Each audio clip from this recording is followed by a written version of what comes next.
of course, most of the population is on Mauritius. Also, just an interesting side note, Mauritius claims Chagos, and as a matter of fact, the International Court of Justice agrees that Chagos does not belong to the UK, that it belongs to Mauritius. But of course, possession is something else again. And they also have a claim against Tromelin, one of the French islands. Population is about 1.25 million, 3/4 from pretty much from the Indian subcontinent. Interestingly, there is no official language. Creole is widely spoken. English and French are both used in official circles. It's probably the most stable, most democratic, highest living standard country in sub-Saharan Africa. So really quite a nice place to visit. Its most famous inhabitant, you may know, is the dodo bird, but the Dutch took care of, the Dutch sailors took care of wiping that out. So it is, as the saying goes, dead as a dodo. This is what the world looks like from there. I apologize that the map isn't a little bit better, but there in the middle is Mauritius. You can see it's just east of Madagascar. If you look to the northwest, you'll see that that's Europe, and the US East Coast is a bit to the south of that. The US West Coast extends almost the entire 30 or 40 degrees of the map because it is very, very close to the Antipodes. And watching propagation from there into W6, W7 was very, very interesting. Since we had verticals and no rotators, we had no idea where the signals were coming from at any given time. Okay, the island is shown here. The airport is kind of down on the southeastern side of the island, and the place that we were operating from was on the northeast side. The capital, Port Louis, over here. I never did get to Port Louis, but it's apparently a city much like others in Africa. Oops, let me get back here to. Okay, and this is the shot that Olaf first sent me to describe the location. He had done a multi-multi as 3B8 Mike uniform in 2014, and that was from the smaller circle, the residence there. But there was this villa out on an island, a very tiny island connected by a causeway. And that's what he rented for 2019. He had operated from there one time previous as a single op. The approach is across a causeway and this little bridge here. And as I pulled up on the Thursday before the contest, I was the last to arrive because of the conference in Egypt. And so all of the hard work had been done before I got there. So when I arrived, there was an 80-meter vertical right in front of me, 160-meter vertical. These are both on fiberglass poles. And as the taxi drove up a little closer, find the villa, the single-story villa. The little tiny car there was a rental car by the W6 team. A quick tour of the antenna farm. I promised these were all verticals, and yes, they were. Here on the right is another view of the 160-meter vertical. It was actually an inverted L, the top wire going off in some direction. You can see it's pretty close to the salt water. 40 meters is on the left, just a single vertical. The higher bands, we actually had reflectors. If you remember the map, there was essentially nothing to the south. And so you didn't lose very much by orienting the antennas to favor the Northwest, Europe and North America. So you can see the 20-meter antenna. This is a vertical dipole, a vertical half-wave dipole, end loaded, and with a reflector behind it. And you can see on the left, it was quite close to the water and low tide, and at high tide, it was actually planted in the water.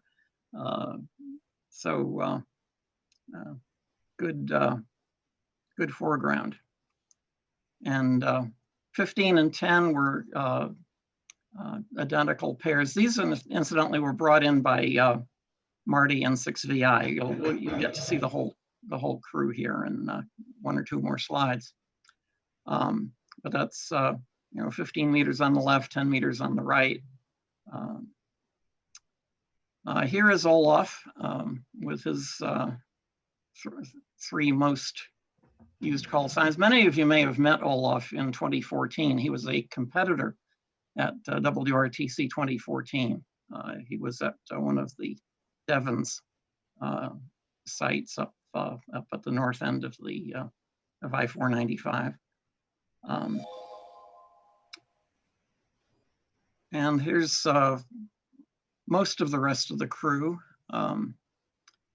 Dick Norton and 6AA pretty much held down 20 meters.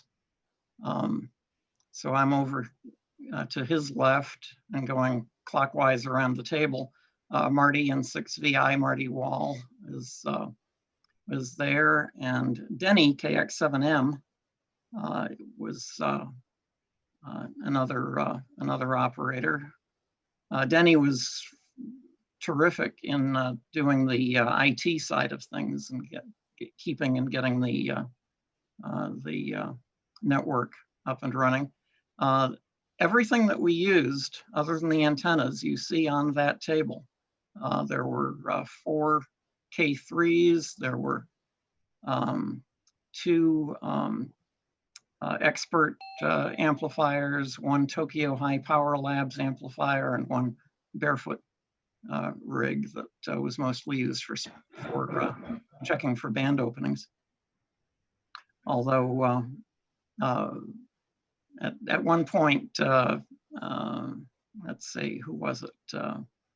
It was Olaf, got on 160 with the Barefoot K3, and without having much hope of being heard, called Jeff VY2ZM, and sure enough, Jeff came right back to the Barefoot transceiver. So we figured, hey, the antenna works. The other operator was Art Goddard, W6XD. And Art is, actually, I've known Art for over 50 years as well. He worked at Collins Radio in the late 60s when I worked there one summer. So that's the crew, that's the antennas, that's the radios. And as a matter of fact, we did beat Captain Clark. I probably should have put their Qs and multipliers up on the screen for comparison, but of course there really is no comparison.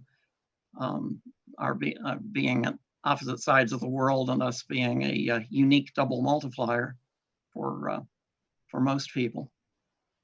We were multi-multi.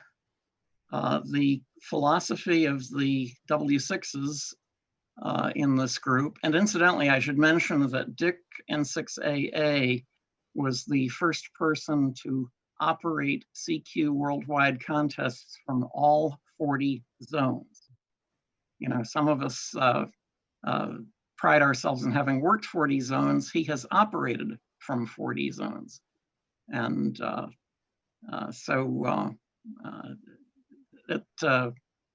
and these guys have operated together quite a bit. So their philosophy is they want to make as many contacts as possible. So they're not interested in multi-2 or multi-single. They just go multi-multi and go make as many cues as they can with what they've been able to bring along with them. So you can see the QSO totals. We've had almost 1,000 on 80 meters, which surprised Olaf greatly.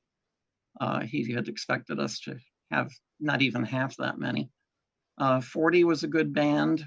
15 was our #1 band, 2,900 contacts. And I know you guys who suffered all weekend trying to make cues on 15 meters. Well, we were sucking all of them up in the Indian Ocean with 129 countries, and even 53 countries on 10 meters. We did get some 6-banders with US stations, not a lot, but a few, and quite a few 6-banders into Europe.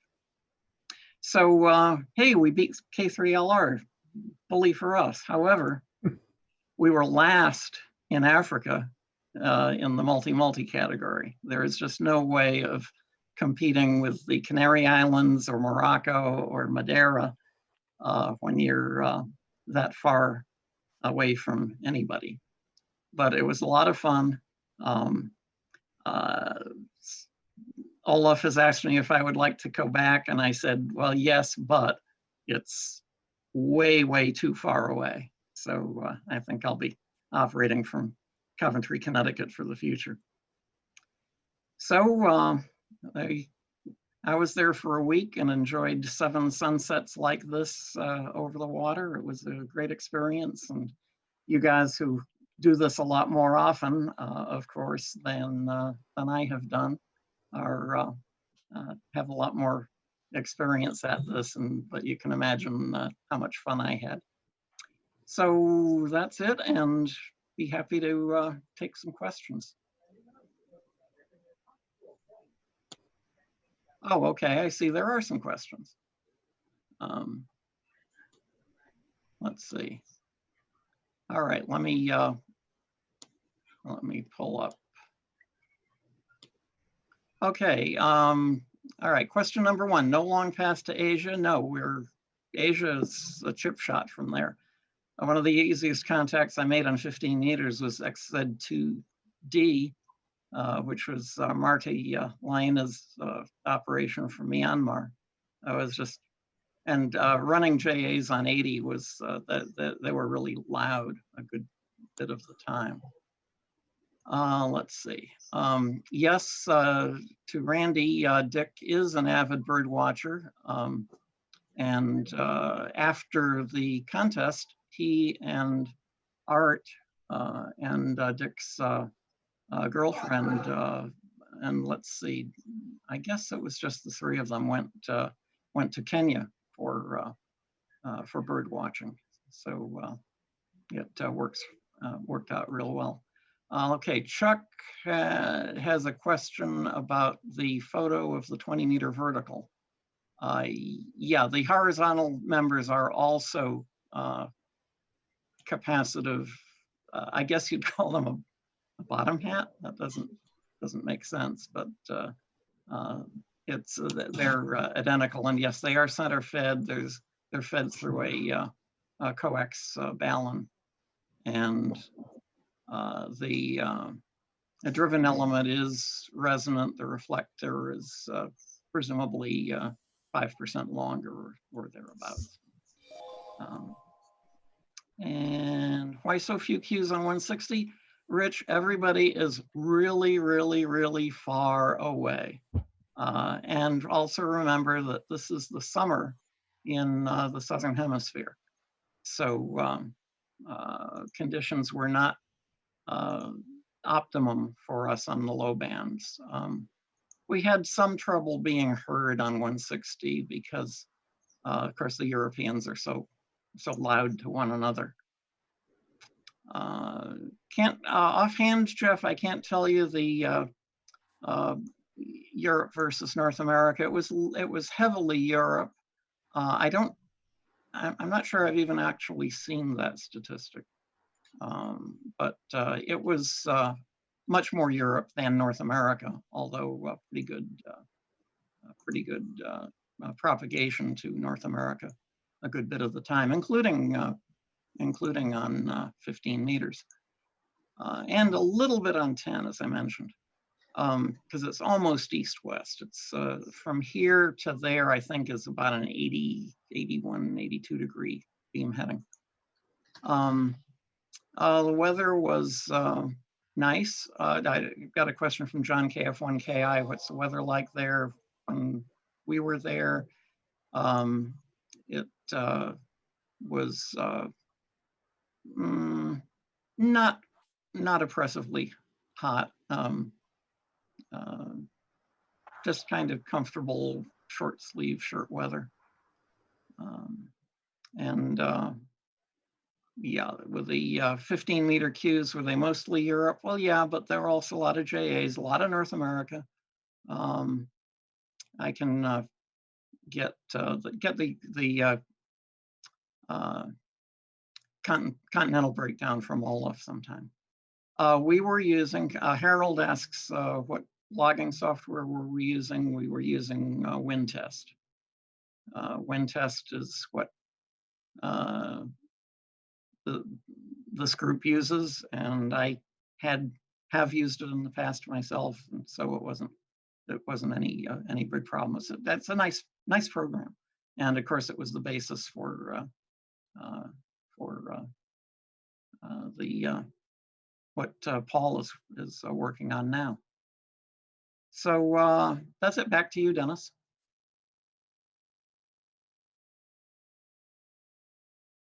Okay, thank you, Dave.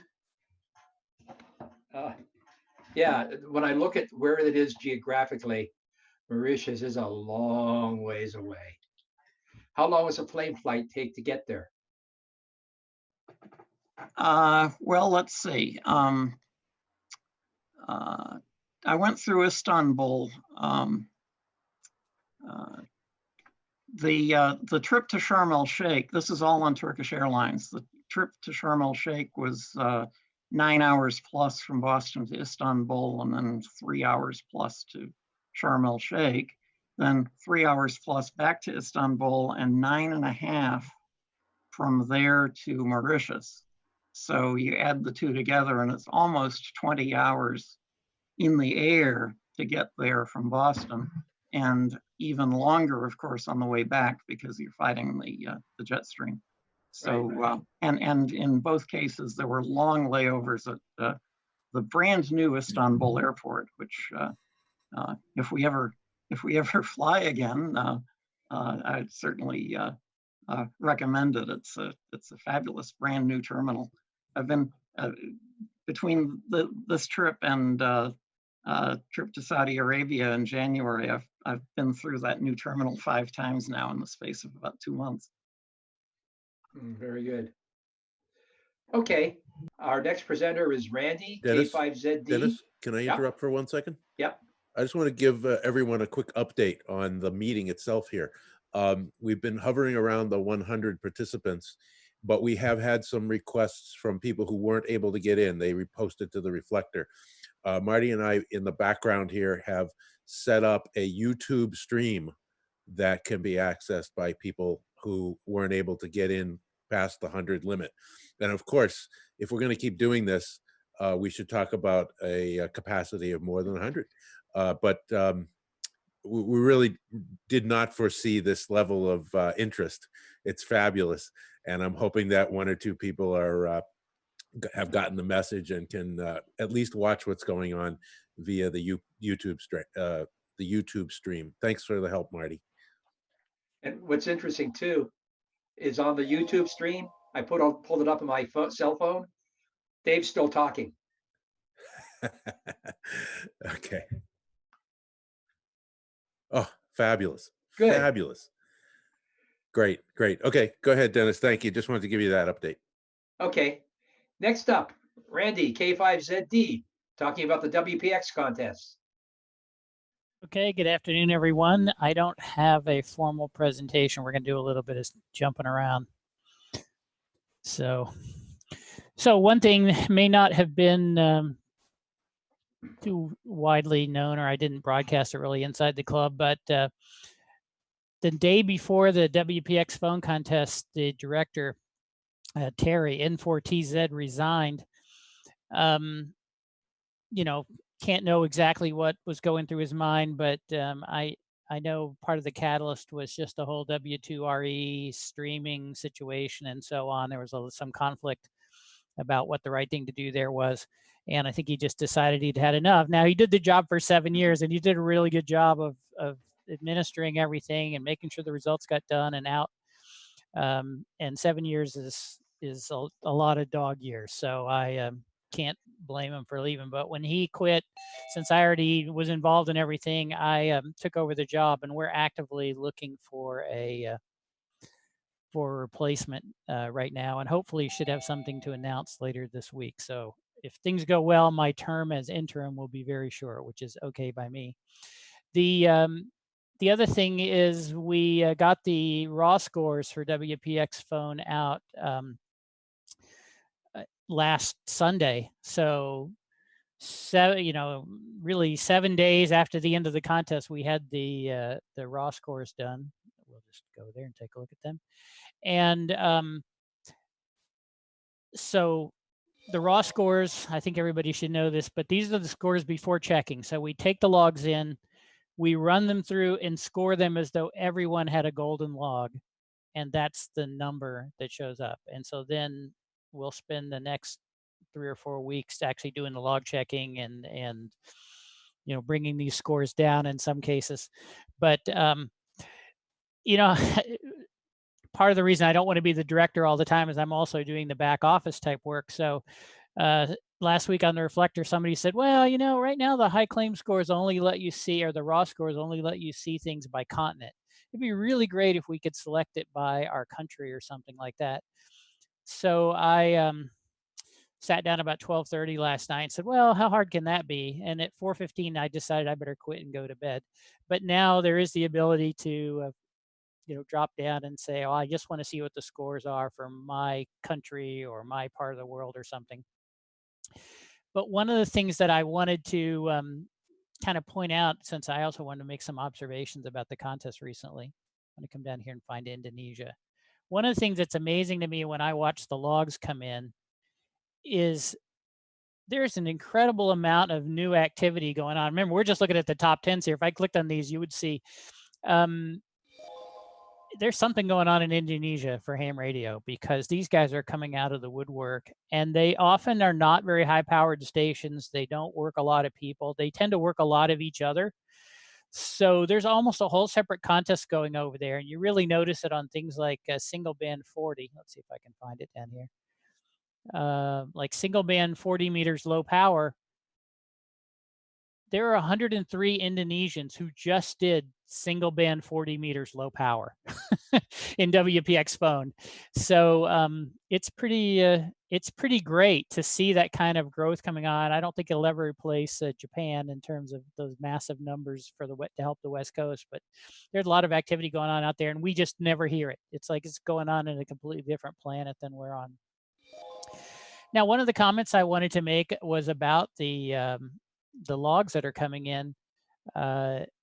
If we go to, logs received, we can see that here we are, 2 weeks after the contest, and we have 7,559 logs in. What was amazing to me was we, at 48 hours after the contest, or less than 48 hours after the contest, we had 6,000. So, this electronic log thing seems to be catching on. People are getting the idea that when the contest is over, you hit a few buttons in your logging software, it makes a file. You come to the website and do this web log upload, you're done. And I think this year with the COVID-19 thing and all the stay-at-home orders, we not only saw fantastic activity in the contest, but people really had nothing else to do, so they sent their login, which is really fantastic. And just to give you some idea, remember that number 7559.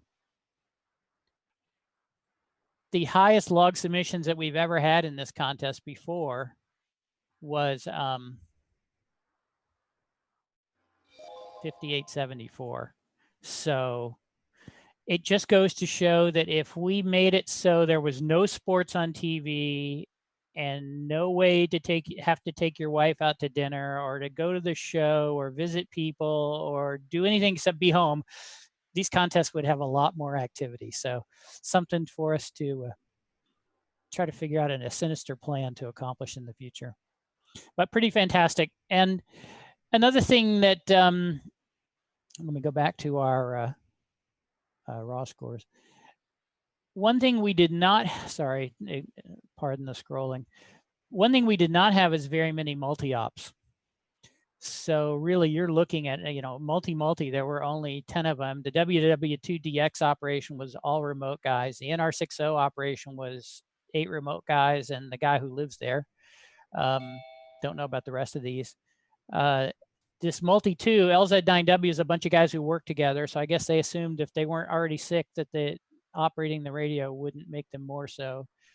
But the NV9L is a husband and wife team or family team, and the K1ZD, of course, the same thing. So I think for the most part, a lot of people didn't do multi-ops that they would have done otherwise, which the reason I bring this up is when you operated the contest, one of the things I noticed was it was a lot easier to find a frequency, which is not to say it was easy on 20, but there just didn't seem to be these giant stations that were just parked for the weekend. And you really noticed it on 40 because you could actually find a spot to below 7,200 to work people, where in a normal contest, there would be 10 serious multi-singles and 8 serious multi-twos and at least a dozen serious multi-singles that are all just camped out knowing that they have to hold a spot on 40 no matter what, not to mention all the single band guys. So made the contest better, and for me in a way enough to even think that, gee, why do we have all these multi-op categories anyway? So that's just a sidebar. We're not considering that as a rule change or anything like that. So with that, even with these 7,500 logs, one of the things that's interesting is in the part of the log checking process, we have the ability to get a list of all the call signs that are active in the contest. And we, of course, keep count of them, how many QSOs they've made. And then we produce this report that says, here's a list of all the people who were active in the contest that we did not get a log from. And it's okay. There's no requirement to send a log. It's perfectly fine. Some people like KB1EFS never sends in a log. It's okay. There were a few other ones that were active, like WR1ST and I think KR1DX down here somewhere. So it's okay. I'm not shaming these guys or anything. I'm just saying it's interesting when you look. We've got 7,500 logs, and yet there are easily another 200 or 300 people who worked 100 guys for the weekend. So there was a lot of activity in this contest. Pretty exciting. So with that, did anyone else have any, in WPX phone, the bands were packed, obviously. It was really tough to get a spot on 20. You kind of just had to decide when the S meter deflected a little bit and then try to get in there. 40 was better. The low bands were good. I worked some Europeans on 160. I know K1KI worked a bunch of Europeans on 160. VY2ZM worked a lot of Europeans on 160. And when you consider how far into the spring we are, that's pretty good. But and then we had a fantastic Asia opening from here on Saturday night on 20. I actually got some answers to JAs, which is not something that happens for me very often. So so that was pretty exciting. Anybody else have anything remarkable or any comments they want to make about WPX phone? Do you have a count of the total number of QSOs made in the contest? I do, but I can't get to it from here easily. But yes, it's I think it's around it's somewhere between 2 and 3 million. It's a lot. Now, it's kind of weird because you got to divide that number in half, right? Every QSO has 2 partners, but it's still a lot. And I think the total activity in terms of number of call signs is in the right around 30,000. That's generally where it ends up. Hard to tell though until we get into the call busting, because there's a lot of at this stage with just raw scores, there's an awful lot of calls that aren't really calls. And WPX, because it brings out such weird calls, is particularly bad for busts, because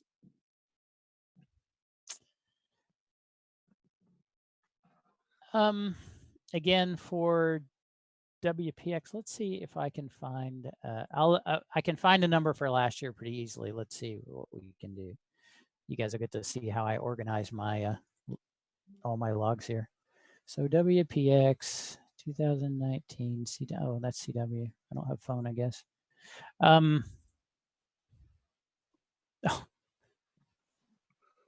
I'm a lid. Well, so no, I don't have it. I have it for worldwide stuff like that, but not easily to get from here. But normally in the log checking report, if you look in your log checking report, we try to put statistics in that say, here's how many people are, here's how many logs we got, here's how many people are active in the contest, here's how many QSOs were made, here's how many busts there were, and so on. And yeah, I don't have a way to get there from here. So any other comments on WPX or questions? Yeah. Randy, seems to be a major kerfuffle regarding the WW2DX remote operation, or is that not the case?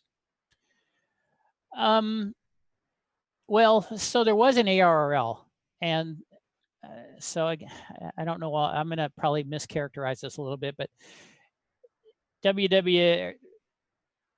well, in the ARRL DX contest, Ray W2RE was operating single band 20 from his station in Maine. He was operating remotely, and of course he's loud and he's in Maine and he's on 20 meters, and he got a frequency both days and ran guys all day and had a really good score. The thing that made it controversial was the fact that he was also live streaming on, I think it was Facebook or something, and he was interacting with the audience. Streaming is okay. I don't have a problem with that.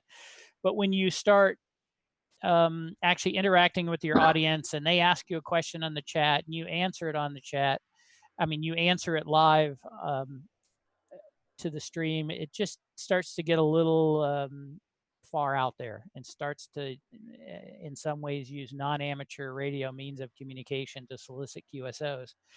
I don't think it really changed the results any in this particular case, but it's just one of these things where how far do we want to let the genie out of the bottle? So that's ARRL's problem to deal with. Leading up to the WPX contest, Ray wanted to do this multi-multi, and he also wanted to do streaming, but he had a number of young operators. Half of his crew were guys that were teenagers and were also trying to compete for the youth category in WRTC. And so he didn't want to get into a place where he was going to get disqualified. So anyway, there was a big discussion that happened around that behind the scenes. And in the end, he decided not to stream at all. So solved the problem for all of us. But it is a question for for ARRL and the worldwide, really all the rule makers for contests to decide whether they want to write some new rules around streaming. I've done audio streaming in the past where I wasn't doing video and it wasn't on social media. It was just I was streaming it out through KM3T's ATC live service. And I think it's fantastic. It's great for people to be able to listen in. There's a lot of people who can't get on for the weekend and just want to hear what the contest sounds like. I had a guy send me a page of notes after one CQ Worldwide CW. He'd been sitting in a hospital room and just listened to me all day.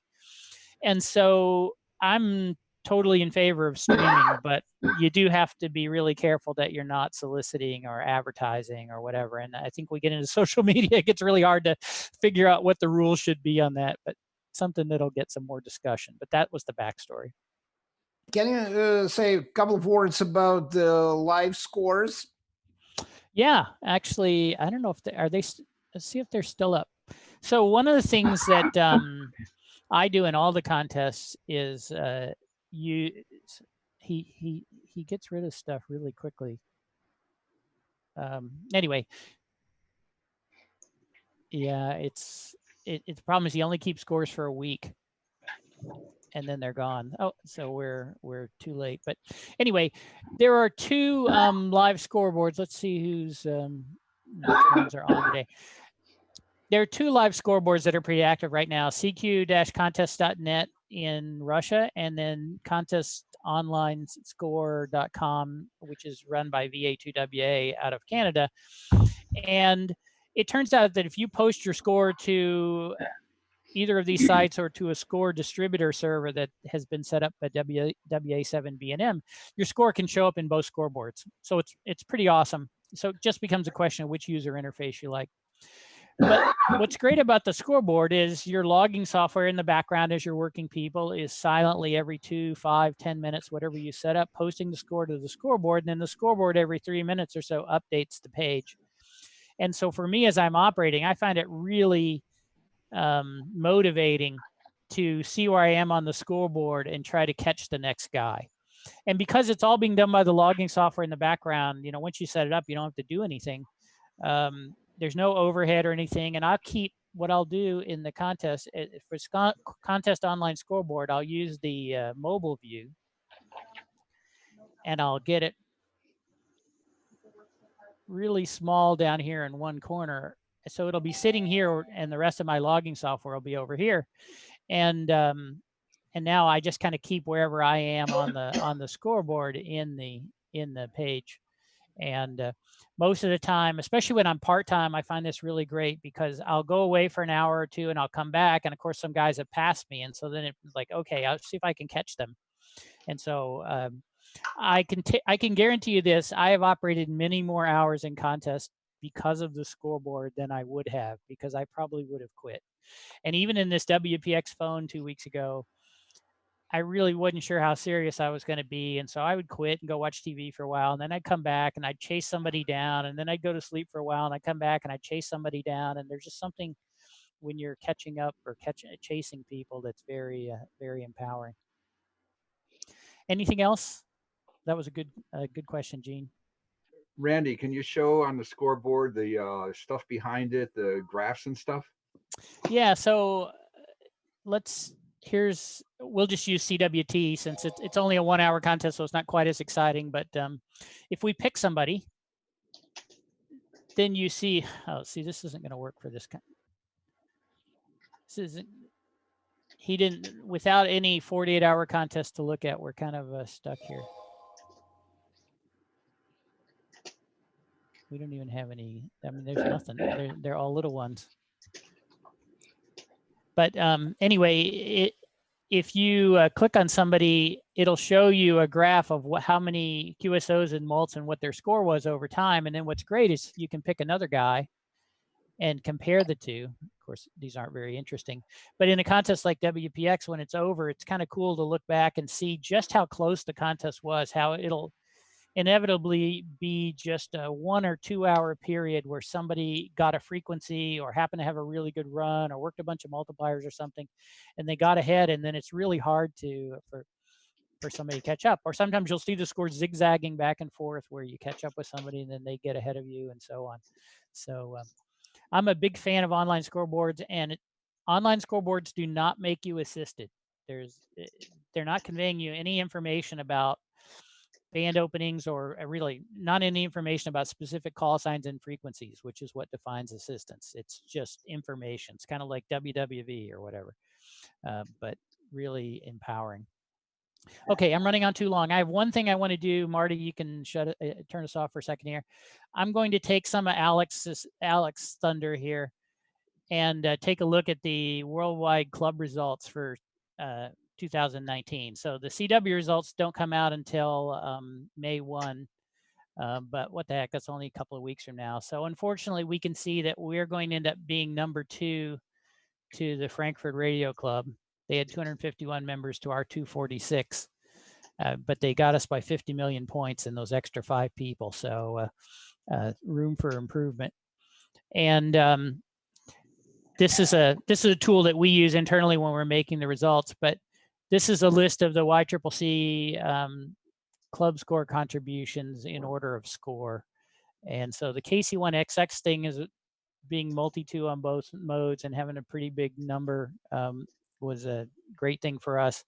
K2LE station up in Vermont being remote or whatever, they did great. K1TTT always gives us a lot of points. So the big guys did their job. We had some expeditions. And I'm just going to scroll down a little bit here and try not to make you guys all dizzy. But, you know, it takes a lot of scores to make 300 million points, and we did pretty well. But it also takes a lot of scores down in this range, in the 500,000, 200,000 and so on.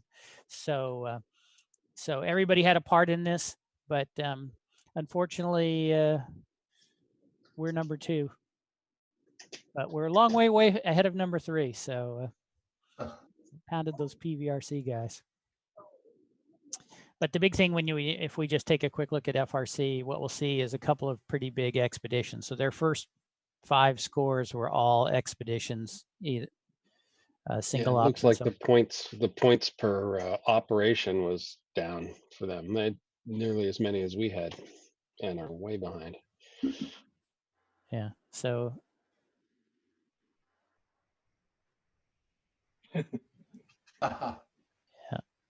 yep, that's the deal. And AA3B always going to V2, and Andy with his station at V4, and then W2GD going to P40 every single contest, although he missed WPX phone because of the travel restrictions. That's probably the first time he's missed one in quite a while. So that may be our best chance, is travel restrictions. Bottom of the cycle, if you don't travel, we get killed. Yep. So anyway, you can start us up again, Marty. But that is all I had. I appreciate your attention. And if you have any questions or about the contest or a question about getting your logs in or whatever, I'm always happy to help out. Hey, Randy Yes. and Dennis, I have something to add here. I just whipped together 2 poll questions that let's see if we can get people's feedback. Okay. I'm going to launch the poll. There are 2 questions. They are your level of agreement with 2 statements. I hope you can see. So the first statement is live streaming should be permitted. Announced about the first poll not working. It's working fine right now. Yeah, it popped up on my screen. So it's working fine. It works fine.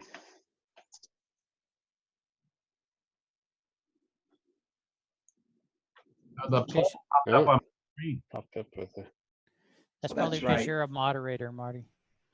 Yeah, that's right. Us managers can't vote. So DX Daddy. So in the first question, live streaming should be permitted, right? Is that one way, or do you not read into it? What W2RE was doing? Yeah, so you didn't ask. The question was not. There's a big difference. Yeah, that's not the question. Let's just stick to live streaming. Let's fix the live streaming now. We'll do social media next time or next. Okay. Yeah, I took that to mean whether or not we should do meetings like this when we have to. Oh, sorry. Can I ask? We can do that. Welcome to the challenge of surveys. It's very hard to write questions. You got to write a good question. I honestly, I thought of this 5 seconds before I told you guys. All right, no one's dumping on you. Just clarifying. But I have a question. Sure. Because we just heard there are various forms of live streaming, and I don't know how to answer this question without some kind of definition of what do you mean by live streaming. Okay, I'll do better, Chuck, next time. Well, so I'll just vote not sure. Oh, it's okay. That works. Yeah, As I tell all of my students when I run an exam, choose the answer that best answers the question as you understand it. Yeah. Okay. We're up to 86% of you have voted. Pretty good. Should I keep it open? There's a couple keep coming in. Oh, they're still trickling in. Good enough. It works. All right, I'm going to close it out. Thank you, everybody. And now I can show you what the results are. So, yeah, so the question was poorly written. We got a lot of not sures. We'll fix that next time. Okay. But look at scoreboards. Yeah, the live scoreboard question was Yeah, it's awesome. What a great idea. unquestioned. If you haven't used it, or if you operate at a station where it's a multi or something, and there's some reticence to use the live scoreboards, push back and make it happen. The live scoreboards are so phenomenal in terms of motivating you and increasing the fun. It's unbelievable. So and if you sponsor a small contest, consider requiring it. Reasonable. Absolutely. I think that's reasonable. Okay. So Enough on that. Everybody happy? Thank you. One quick question: if somebody can just send me a link, since I write my own logging program, I'm sure there's a spec for what you need to send. I haven't actually modified my logger in a number of years, but there's a number of things that need to be fixed, so that could just get added to the queue, maybe get done. Just a simple XML document that you can derive from information. So, yeah, Okay. What scoreboard do we use? I like the contest online score one. I think the user interface is a little easier. Yep. I second that opinion. There's a lot of information on the road.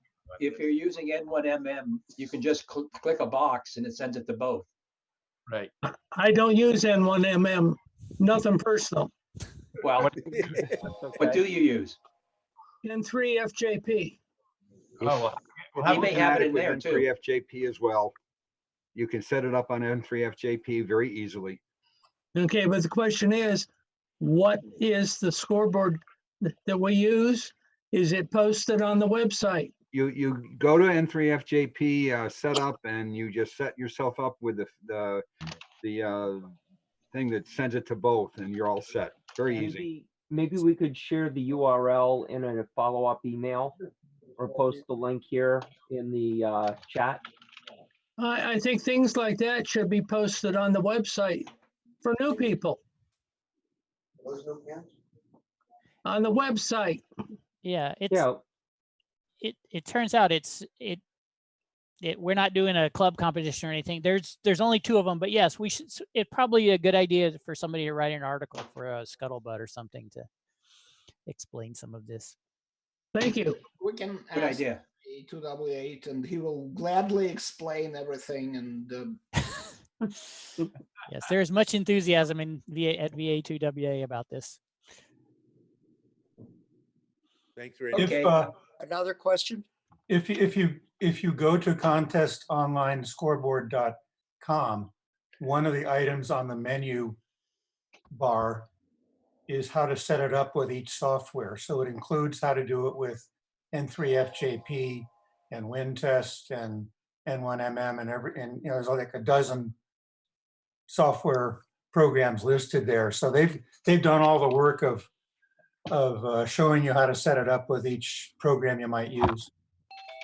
Thanks, Tom. Just for, I have a question. Yeah. For our, I'm just curious for general information, why are some multi-station owner operators opposed to using reporting online scores? Do you know that? They feel like it cuts into their competitive advantage. Well, I don't think it's that at all. I think there are some people, I've talked to a lot of people about this. There are some guys who don't want to give the motivation to others, right? I don't want other people to see that I'm ahead of them and then they work harder. So that's one thing. In the case of the 2 big multis, K3LR and W3LPL, these guys are kind of in their own world. They've decided they like the traditional thing where the teams work really hard in a vacuum. And then at the end, they get on 3830, the real 3830, and they compare scores. And to them, that's the whole game. That's just the way they like to do it. But it's a personal preference thing, and that's why we're just trying to get people familiar with it. there still we don't really get more than 200 or 300 people, and even in the big contests. So there's not that many people doing it, and it really does make it more fun. I got another question. In the WPX, SSB, DX, there was a station on 80 meters that was calling CQ, and they would give their call a couple times, and then they would say 38. They didn't say up, they didn't say down, they just said 38 a couple of times. What were they trying to tell me? That's weird that they would just say two numbers on 80, but it could be they were working split listening down on like 36, 38 or something like that. That was the only thing I could guess. Okay. That's Like, a possibility. Yeah, on 40, if you said 38, I would know, yeah, it's at 7038. That would make sense. 80 is a little harder to tell, but it was single sideband, so yeah. Yeah, there's still some split is still the way to go. It's so crowded on 40 and 80 that people still do that. I figured they were split, but I didn't know which way to go. Well, you got to be careful because you'd wind up being out of the band. Yeah.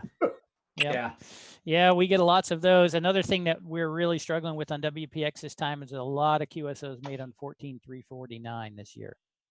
Mm-hmm. And some of them by W's. And so it's clearly not permitted in the US. There's still, we have interesting debates in the CQ Worldwide Committee because there are a number of guys who claim that their country's FCC or telecoms don't care or don't actually say that it's bad. So for anything that you think there's a rule, there's not. 40 meters sideband was the best ever in a big contest. I mean, it was great. Okay, let's move on now. Thank you, Randy. Yep. Is anybody ready for a 5-minute break? Or should we keep going? Keep going. Okay. What was that? Break. You want to do a poll? Coffee mug's empty. Okay, let's take a 5-minute break. We'll restart at 2:22. 10-4.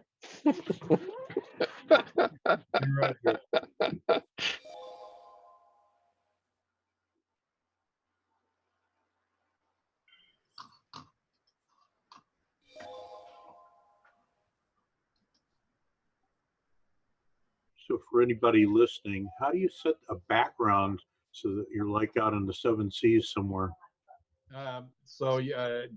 Terry, you have to log in. You have to have an account. You log into your Zoom account, and there's a setting for virtual background. It's called virtual background. And then in your settings, there's you can pick the virtual background that you want to use. Yeah. Okay. My Well, background, that's my shack, but I'm facing it right now. So I Right. put, yeah, okay. It was just a query. I found out how to change your name. You click, there's a little thumbnail picture of yourself, and you click on that. Terry, Yeah. down at the bottom of the screen, there's a mute and a stop video. Yeah. There's an up arrow next to the stop video. Yeah. Click on that, and you'll get a video settings. Yeah. Choose virtual background, it says. Now, there's a virtual background, and you can provide your own picture. You don't have to use one of those. Yeah. Another question I have, is there a way to make the camera zoom in closer rather than be wide angle? That's your camera control. That may be in your settings. Where is that located? That's not in Zoom. That's whatever your webcam. That's in Windows. Huh? Okay, Marty, you disappeared on voice. Say again.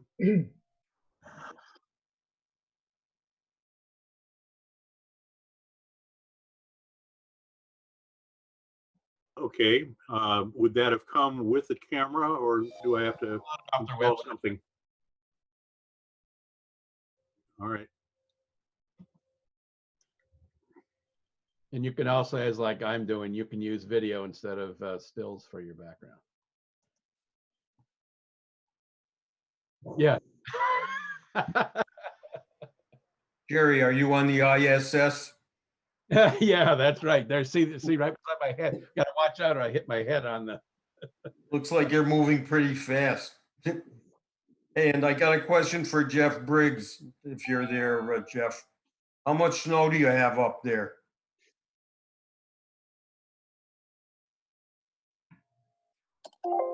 Can you hear me there, Jack? Yeah, how much snow do you have? Oh, depends which laneway, Jack. The one that is I don't care about in the winter still has 2 feet. The one that I normally go in and out on is sort of down to the dirt, but it's mud season. So you can't drive a car on it, so the wheels go into the mud about 6 inches. So basically once a week, because this island, as I told Jack earlier in the week, is just totally shut down. I can't leave here. People can't come here. So basically once a week, we walk out, get in the car by the road. We go buy our groceries with our masks on. There's a guard at the door. He checks license plates to make sure you're from the island. We come back with the groceries. We trudge on in with 3 or 4 bags through the mud. And, basically we go out about once every 7 to 8 days whenever we need to buy some milk or some groceries. You said the farmers can't even sell their potatoes. They can't ship off the island. Well, I have to tell you, up here, this island is going to be really hurting. And I know everything in the States is hurting also. We kind of watch the briefings every day. But on this island, lobster season is supposed to start May 1st. It's doubtful that it will start because the processing plant can't hire workers to process the lobsters. Second of all, on the potato front, the farmers have been told that if you grow potatoes, you better try to find a way to sell them on your own because the French fry processing plants here on the island, A, they can't get workers, and B, the restaurants are closed. They got no place to sell the potatoes.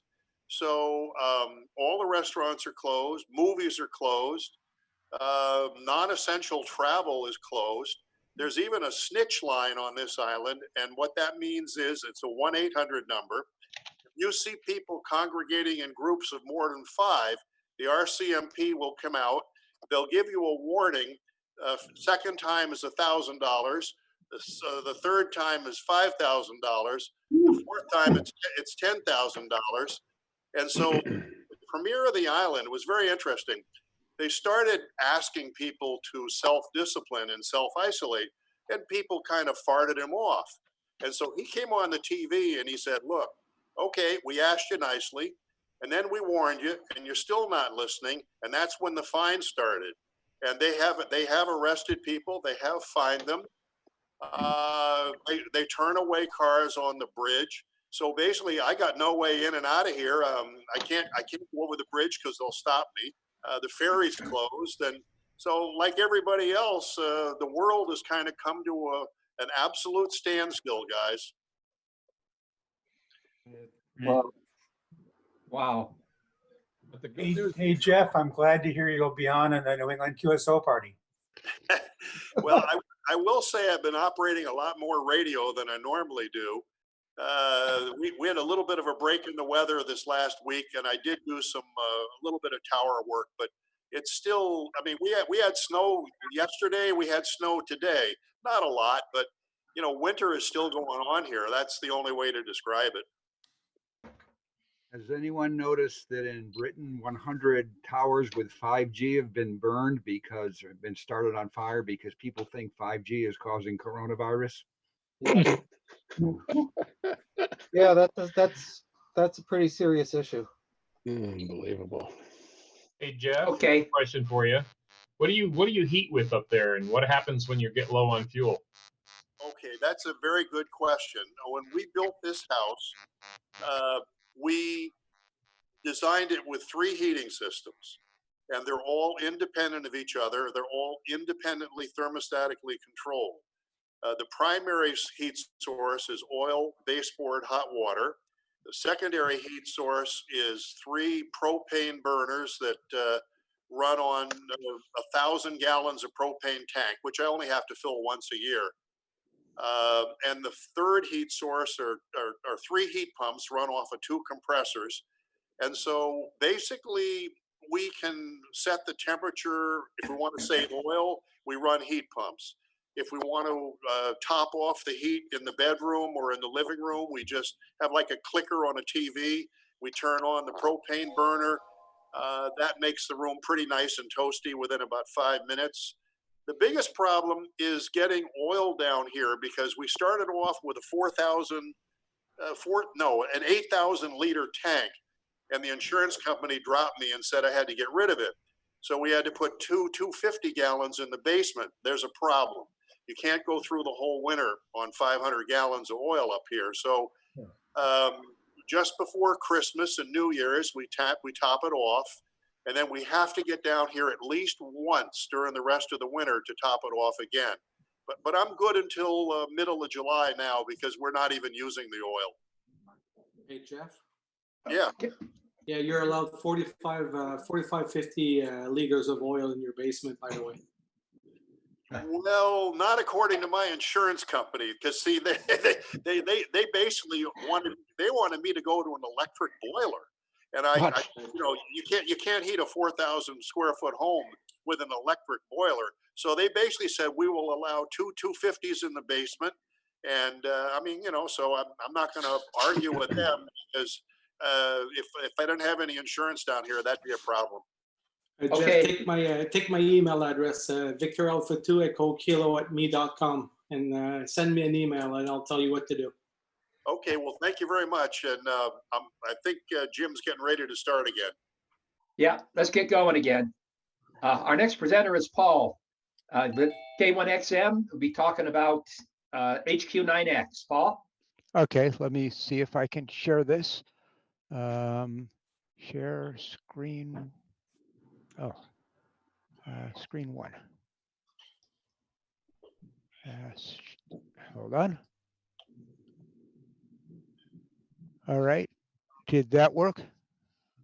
Yes. Yes. Excellent. All right. So I'm going to talk about HQ9X. This is AOL DX phone. Not all that long ago, but it certainly seems like it now. I'm going to start with 2019. Charlotte and I and Igor, VE3ZF, went there in 2019 and operated multi-2, which is what the station is basically set up for. Multi-single is not a great category in this contest, but so we operated multi-2 with 3 operators, and this is what we had, about 4 meg. It was these are our 3830 posted scores. So these are very raw scores, but that's good for this. And basically second to PJ4G, who had like 8.7. So the station worked. A few things to notice. I'm not sure if this cursor is showing up, but notice our 40 meter number, which is actually less QSOs and mulch than 80. Which is to say we kind of sucked wind on 40. We were not real loud there. Other than that, the numbers, well, 10 meters is what it is, or not. And so this is our baseline, and kind of our goal was to beat this. For those who are not familiar with the station, it's owned by Rudy N2WQ. It's a rental house with a station.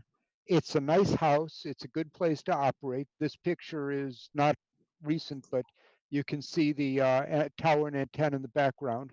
That's a Bencher Skyhawk. We run it with a triplexer for 3 bands, or in cases like this here, 2 bands. And then the rest of it's done with verticals and wires and stuff. I say it's a very nice house. It has 3 bedrooms. It could sleep 10 people with the 2 bedrooms that are in the other building where the shack is. And it has a nice swimming pool.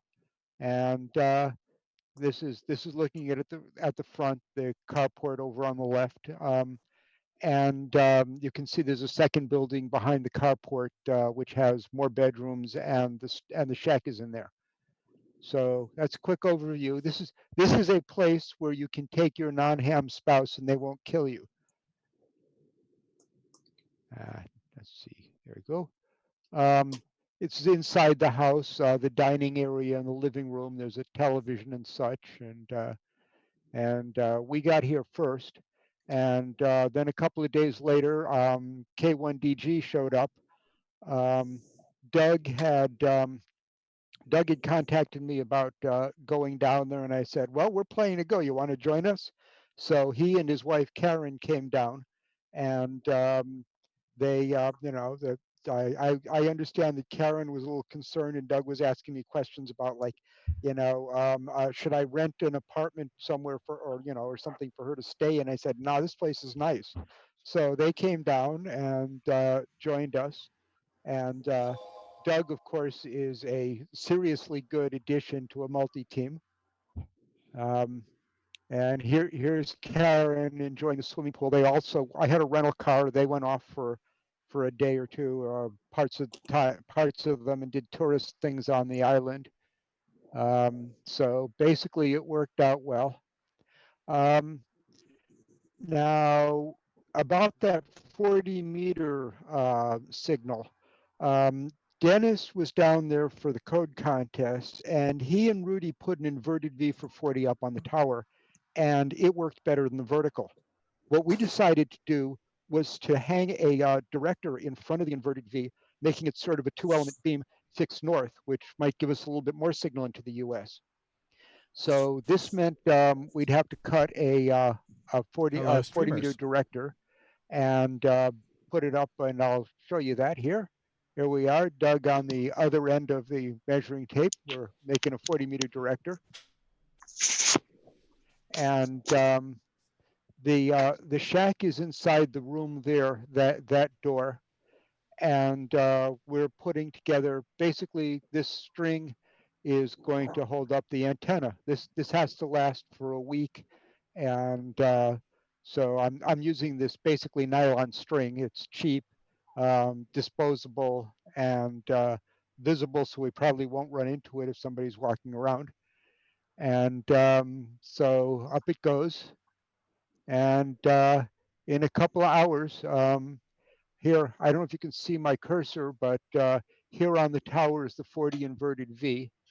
And then our string runs from higher on the tower, and over here is the connection. This is where the director comes off. So basically, we now have a 2-element beam. Basically, about as many dB per hour as we could come up with. The other antenna project was 160 vertical. Rudy and Dennis had started working on this. It's a top-loaded 160 vertical, but they had run out of time and were not able to connect the feed line or tune it. So that became something for me to do. This is Hector. Hector is the electrician who Rudy hires to do work on the house and the antennas. He's real smart, and he comes with a crew.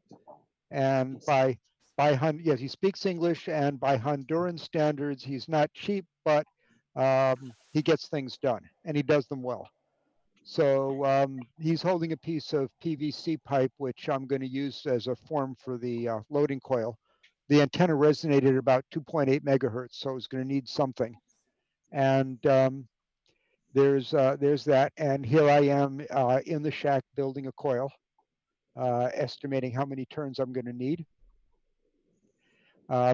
We had to run coax out to the antenna, but there's already PVC pipes. The two that are coming off on the right go into the shack, and the one on the left actually goes to where the 160 antenna is. And so they needed to snake some LMR 400 into these to give us another feed line. There it goes. And I said, Hector brings a couple of guys with him. And here we are installing feed lines. This keeps the feed lines out of the yard. Rudy does rent this place to non-hams, and it needs to not be something they're going to trip over. And this is the base of the vertical, and I'm installing the loading coil temporarily to make sure it works. Got a little AEA measuring device there, and um, it was good. It was showing us a 25 ohm resistance, basically at resonance with the coil, which seemed reasonable. There's a 1-to-1 balun there, and so basically either we're going to have to do something a lot more complicated, or we're going to have to live with the 2-to-1 SWR. We decided to see if the amplifiers cared. If the amplifiers were happy with the 2-to-1 SWR, then we weren't going to worry about it for this contest. Someday Rudy may replace that with a 1-to-2 balun, which would make it better. But for now, if it didn't work, we figured we'd put a chunk of coax on the feed line and move the impedance that way and see if we can get the amplifier to be happy, because basically all we cared about was the amplifier would work with it. Inside the shack, in the back of the shack, is a small room where there's the water pump and the various antenna switching stuff. The coaxes come in there, and I'd never done crimp connectors before, but I got to learn how to do crimp connectors on LMR 400, having to do the 40. Sorry, the 40 had it. Having to do the filters, and well, you'll see. Is there a question? Okay. I'm hearing an echo. I'll ignore it for now if I can. Anyways, I had to make a bunch of jumper cables. We have ferrites, not ferrites, sorry, powdered iron cores, chokes on all the coaxes where they come into the building and so forth. So had to deal with that, and it went reasonably well. And the antenna, which showed us a 2-to-1 SWR in the shack, which it turns out the amplifiers were perfectly fine with, so we decided it was good. Dennis had made up a pair of coax switches, coax relays. We now had 2 antennas on 40 and 2 antennas on 160, so we needed to be able to switch them. And so he made up these couple. He put a pair of basically car type connectors on the cable, and those were too big to fit through the hole that the cable had to go through in order to go into the back room. So I ended up removing one and running the cable and putting it back on again. There we go. There's Charlotte putting the cable through. Basically, the cables from the station to the back room just run through holes in the joists in the ceiling. It's the easy way to do it. Not fancy, but works and is out of the way. And here are the 2 coax switches that Dennis had made and shipped down with me, or that I brought down. Right above there, you can see two boxes with fans on them. Those are the 40 and 160 VA6AM bandpass filters. So that they had already been mounted there. It was just convenient coincidence that I was able to put the relays here, but I was. So I made up a bunch of jumpers and wired them in. The stuff you see to the left is a VA6AM triplexer for the Venture Skyhawk, and further over is the 80-meter filter. There's a full set of them, which is nice. We only had interference between 20 and 10, and that, as it turns out, didn't matter. So I'm playing with coax. There's lots of it. You can see some of the stations on the table, but I'll talk about that in a moment. Actually, I guess I'll talk about it now. I always have trouble with voice keys. It's just, I don't know, maybe it's just my innate being a CW operator or something. But Rudy had these 2 UR6 QW, I think it was, equalizers that are USB and are supposed to be able to act as a voice keyer. And I got one of them to work, and the other one had noise problems connected to the computer. Actually, it was this one. I swapped them around, and both of them would work in one position and had noise problems in the other. And I could not get one of them to work, and I spent way more hours playing with that voice keyer thing than it was worth. Anyway, this is the left-hand station, and I'm on 160, so I'm checking out the two antennas. And basically, it's an IC 7610 and the Alpha 99, it's a 1500 watt station. Got a notebook computer, an extra monitor, and for the contest, I'd put a keyboard there. Since the soldering iron is still sitting there, this is during setup. Here's Doug and Mrs. DG, Karen, demonstrating how to operate from HQ9X. The swimming pool is just lovely after a hot day of anything. There we go. This is Igor, VE3ZF. He's checking out 40 meters and listening to the two antennas. Those are the two switches that Dennis had built that are connected to those two relays.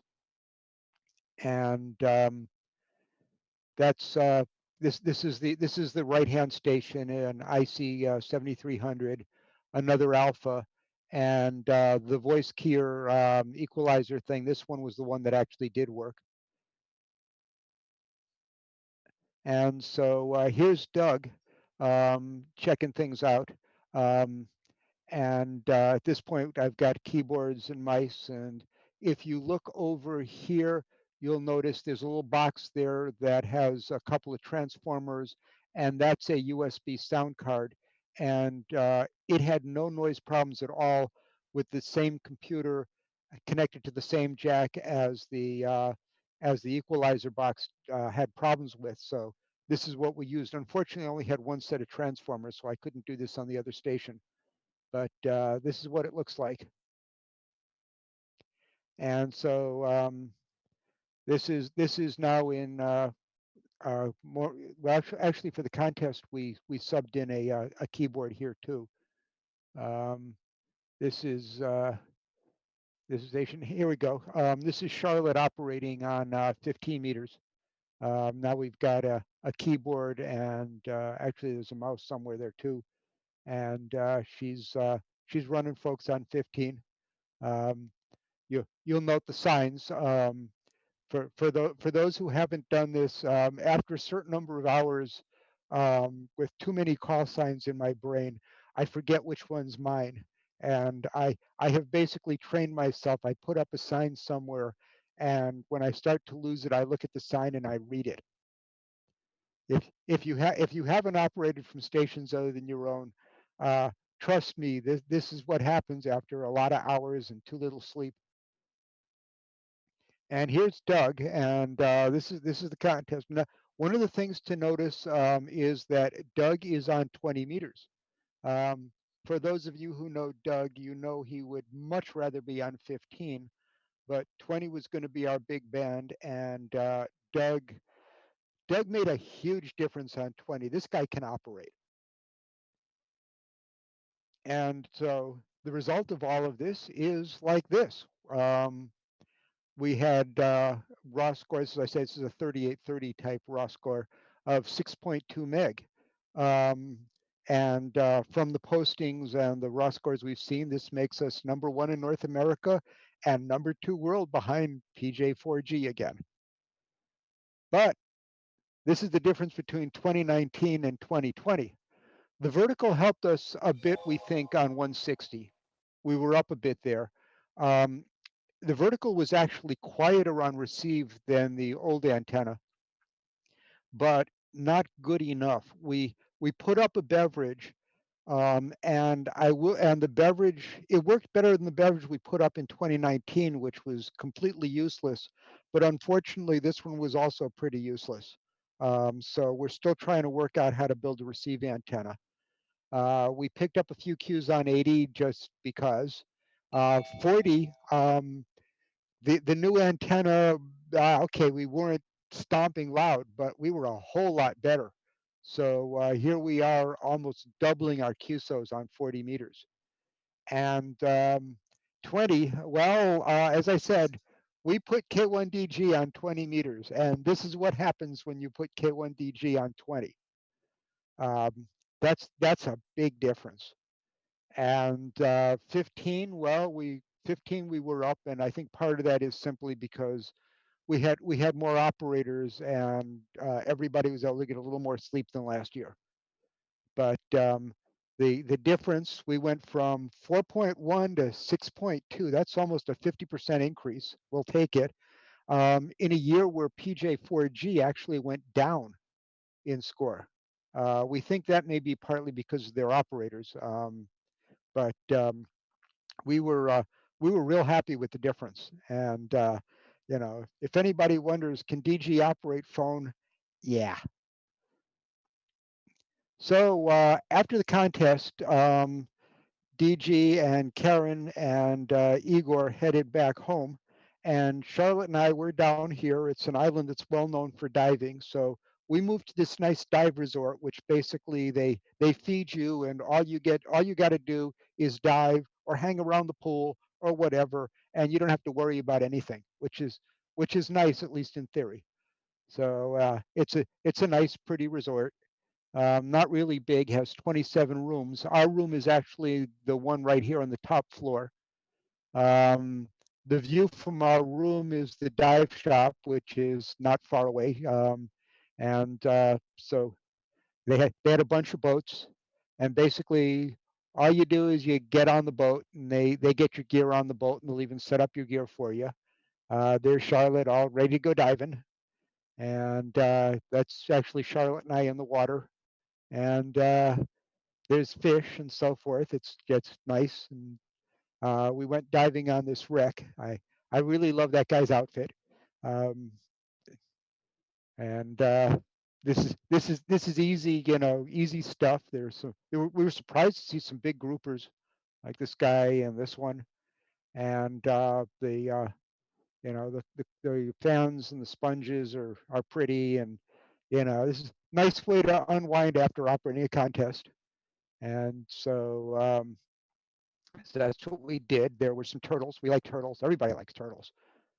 That's my camera set up to photograph small things. These cameras are rather large by the time you get done with all of it and all the strobes and all the happiness. But you know, we're kind of used to swimming along with these things that have as much drag as a small trash can and such. And you know, the fish and the more is this Nassau grouper is being cleaned by these small fish. They pick parasites off. The grouper's not allowed to eat any of them. And the lobsters down there don't have claws, but they do taste good with butter and garlic. And there's more fish like this parrotfish and this damsel. And this Queen Angel is about the most colorful fish in the Caribbean. And this is a toadfish, which is about the least colorful fish in the Caribbean. Charlotte and I have a bit of a debate as to whether these are cute or ugly. She says they're cute. I say they're ugly. They're only found in the Bay Islands, and you never see two of them together. Even they think they're ugly. This is a juvenile damsel. When it gets bigger, it loses its spots and changes color. And that's tobacco fish. And I didn't have any Easter pictures, but this is Christmas tree worms. And this is a nudibranch. It's an animal, not a plant. And getting into really little stuff, that's a Pettersen shrimp. If you look carefully, you'll notice that it is full of eggs. It's a she. And it's transparent, but you can see them in there. And this is about the smallest fish I photographed. That's a blenny. All right, and then after the dive, we go back to the boat. We did 2 dives in the morning, then we'd have lunch, then we'd do 1 in the afternoon. Then we'd take it easy and take apart the cameras and clean things and have dinner. And basically rinse, repeat. Speaking of rinsing, the cameras got dunked in salt water, fresh water, because salt water is not only bad for antennas, it's bad for camera stuff. And so life was good right up until we were supposed to leave Tuesday the 17th. And on the 16th, when I went to check in, it said the flight was canceled. And United had never sent me any email saying, by the way, we've canceled your flight or rescheduled you or anything. So I asked the folks at the office to check, and they checked, and they were told by United that the flight wasn't canceled, but it was going to be coming in empty because nobody was allowed to come in because of the virus. So we went to the airport, and no flight, no people, nobody from United either at the desk or the office. Went back to the hotel. They tried to call United, and United's tape recording said, please hold for 2 hours or more. They couldn't do that on their cell phone. So I sent email to one of my sisters who got on the phone for more than 2 hours and managed to get us booked on a flight that wasn't canceled 10 days later. So we got to see a lot of our room because they quarantined the island, allowed basically nobody on and only repatriation flights off. And they put curfews in place. You couldn't go to the beach. You couldn't go diving. You couldn't go out of, basically we couldn't go out of the compound. So we spent 10 days. I had a notebook computer. I fixed some bugs in DXlog and read some stuff. The internet was kind of spotty, and every now and then to get good internet, I'd have to go up to the reception area with my notebook computer in order to upload or download software and stuff like that. But eventually, you know, there were still people there. The Canadians, the Canadian airlines all were coming in and taking Canadians back home. People who didn't have a flight, they were taken for free. So, you know, but the Americans were stuck, and eventually United started running flights again. And, you know, the place got more and more empty. Eventually, they stopped running the buffet and basically had a menu because there just weren't enough people left for the buffet. It was just us Americans. And finally, oh, yes, the bird. Yeah, well, there was a tree right outside our room, and this woodpecker was coming by and digging a hole. And Charlotte was trying to photograph the woodpecker, and the woodpecker wasn't really interested in being photographed, and it at least kept her amused for a couple of days. But finally, we got to the airport, and along with a whole bunch of other folks who were finally, we think, getting out. Haha. And United's plane arrived, and I'll tell you, I haven't been that happy to see a 737 in a long time. So we all board the airplane, and we're on the plane early because, of course, there's nobody getting off. So we're all on the plane, and we're sitting there, and eventually the captain comes out and takes the microphone and says, "Well, folks, this is kind of my least favorite thing to do. I have to inform you that there's a mechanical problem." And he said, "Well, we may be able to get it fixed here, but we're not sure." Fortunately, about a half an hour later, they had it fixed. We were in the air and heading for actually for Houston, and then from there to Boston. The good news is there was no coronavirus on the island. I think there still isn't. So so we were safe. We were safe. It's still locked down, but boredom, you know, if that's what happens to you is just boredom, then we'll live. So that's it. Any questions?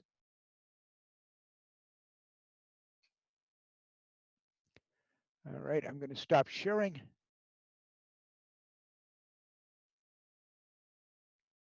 Okay, thank you, Paul. Yeah, I'm sure that was an unexpected 10 days in paradise. Yep, it could have been worse. Oh, yeah. Okay, our last presenter of the day, or presenters, are Tom, N1MM, and Larry, K8UT. Whenever you're ready, Tom. All right, I'm here. I hope There you everybody can go. hear me okay. Yep. This presentation is going to be a mixed bag of new things and things people don't know about and various things. I will not be insulted if you leave. If this isn't of interest to you, then just bug out. And I'm fine with that. I'm going to cover the spectrum window and try to convince you that these little spectrum radios are better radios than you ever imagined. Larry's going to cover what he's done with the clusters In N1MM, we have a big problem in N1MM with people who can't find a working cluster. Believe it or not, there's a lot of them that get put on the air and then they're on for a few weeks and then they disappear. And we've had a list of hundreds of clusters and most of them didn't work. So we have a solution to that, or Larry does. We're going to have a little talk about Hamachi VPN for distributed multi-ops. Going to talk very briefly about op-on skins, the CWT tip of the day, which caused some controversy for a while on the reflector, font sizers, and finally I'm going to demo one side of partner mode, which is gaining popularity at N1MM multi-ops because it's just so much fun. So I will start with the demo. Let me share the screen. I hope everybody can see that. And I have no signals. Why do I have no signals? That's a little scary. Is 20 meters dead? What happened here? Oh. And 7 megahertz is dead. I had this working. There we go. The antenna switch was not working, so I've fixed that. So here we have an AirSpy HF Plus, which is the one I've demoed before. Results are pretty similar to the SDR Play series, but I find the AirSpy is a lot easier to set up and is a little better dynamic range. So that's why I like it. If you've used a Spectrum display or a pan adapter before, you're familiar with a waterfall and a Spectrum display. And if I turn the volume up, you can hear that signal on 14010. I can use the waterfall and find another signal like that. I can go find a third one like that. But that's a little bit hard because you have to very precisely position these two lines to find these signals.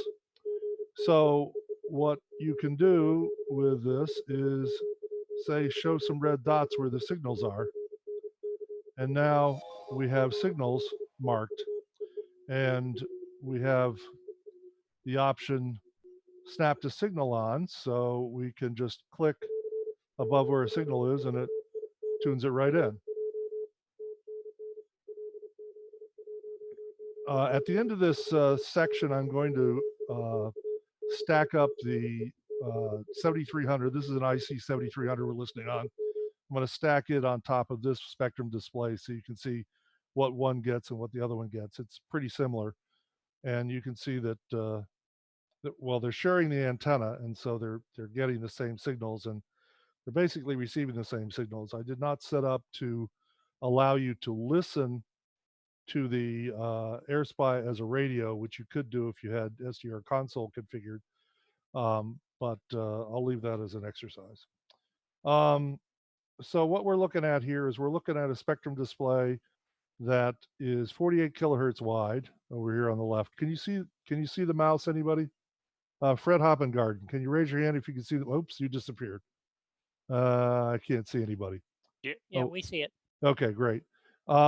So 48 kilohertz wide spectrum, 48 hertz is each pixel or each bin here. So when I click on one of these signals, like this one, he just went off. And of course, as soon as I click on them, they stop. There we go. So I'm within 47 hertz of that guy when I click on him. And if you actually zoom in, you can get even closer to it. Based on what I've got set up, I can get as close as 23 hertz. And so if I click on a signal at 23 hertz, you'll hear that my 450 hertz CW signal is pretty closely matched. But I'm going to go out to 48 hertz here for later in the demo. There's a bunch of options for for manipulating things, you can set scrolling options. Like if I scroll way up here, it will shift the entire display by the width of the display. And then when I come back here, or I tune down with I'm tuning with a radio now, then it goes down. By the way, I noticed with Paul's presentation that the slides were going quite a ways behind his talking. Is that what you guys are seeing when I'm talking? Am I a long way ahead of what you're seeing? No, it's about even. Okay, so it's not too bad. All right. So you might want to say, well, I want to operate assisted, or what happens when I work a station? Well, you can turn on the spots, and the way you do that is you click here, and you can see the spots. And unfortunately, I must not have had my telnet window open. So let me go here. Telnet, come on. Telnet does not want to come up.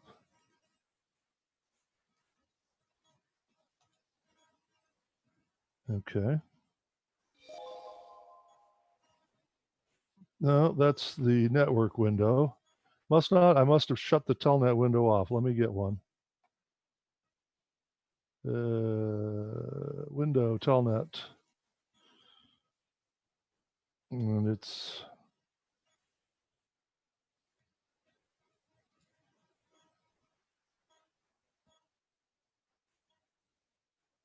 not it. Sorry, I was prepared. It's just now I'm unprepared. There we go. So, okay, that's up and running now. And you're starting to see spots on here. There's 4 of them. And as more spots come in, you'll see them there, but you'll also see things that you self-spot. So if you wanted to use this while you're unassisted, your self-spots would show up there, your work spots would show there if you show the dupes, and that would help you organize how you're going to work through the band. There's other options for this. If you don't like the horizontal display, you can turn it sideways and show it this way, which lines up more with band maps. Personally, I don't like it this way, so I always do it horizontal, but there's a lot of people that do. And all the commands work the same basically in both modes. This radio, the SDR, is in fact hearing pretty much everything that the 7300 hears. And we can kind of verify that by opening the 7300 window, which is the one on top. And I have them set up both for showing 50 kilohertz, roughly 48 with one, 50 with the other. And so you can see the lineup of the signals on each one. I personally think the HF Plus is seeing a little bit more than the 7300 spectrum display, but they're very close. You also notice that the SDR AirSpy has a lot better resolution for the noise and the signals than does the 7300. The 7300 produces a fixed, I think, 455 bins. The 7610 produces 900 and some when it's in the same mode that the 7300 is. But with the AirSpy right now, I have it set at 1024 bins, so twice the number of bins coming in, and also each bin is 105 hertz in the 7300 and 47. So if I clicked on one of the 7300 signals, it would not tune in as accurately as it would. Okay, so close that guy. Another thing that you can do, which is very often useful, is to, I'm sorry, it's here. You could say relay this signal or this spectrum to another radio. We do that at W1TJL. We'll set up the 7300 or an AirSpy on one computer and then relay the signal to another computer. And the advantage of that is when it's a 7300, you can do partner mode, which I'm going to cover at the very end of this. Any quick questions on the oh, I wanted to show one more thing here. Let me go to 14250 here. And oops, wrong keyboard. I got two keyboards here and I don't know which one I'm doing.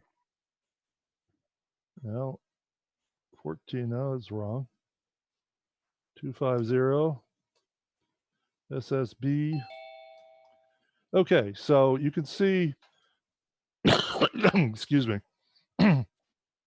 This is the single sideband portion of the band, and there's some holes in it, but you would want to find a hole to operate in. So you can just press this little CQ button, and it says those are the best 5 CQ frequencies that the program found. And if you don't want to see them anymore, you can actually jump between them. And it's not really obvious that it's happening here. Down the lower right-hand corner, you can see the frequency is changing as I jump from CQ frequency to CQ frequency. And then that clears it. But you know, if you're, it looks back a minute in basically the waterfall and says, this is the least amount of signal times time that I've seen in the past. And so I'm going to recommend these frequencies. So let me go back to 10 and CW and get this set up. All right, let's take any audio questions now. I don't see any. I don't know where to find the chat messages. So are there any audio questions now? This is using waterfall band map? No, this is direct. I have a question. Yeah. Does this first, the AirSpy SDR, do I understand it's connected directly to an HF antenna? Yes. How do you prevent it from being burned out by transmitted RF that you transmit through a nearby antenna? What kind of radio do you have? Well, I have a K3S.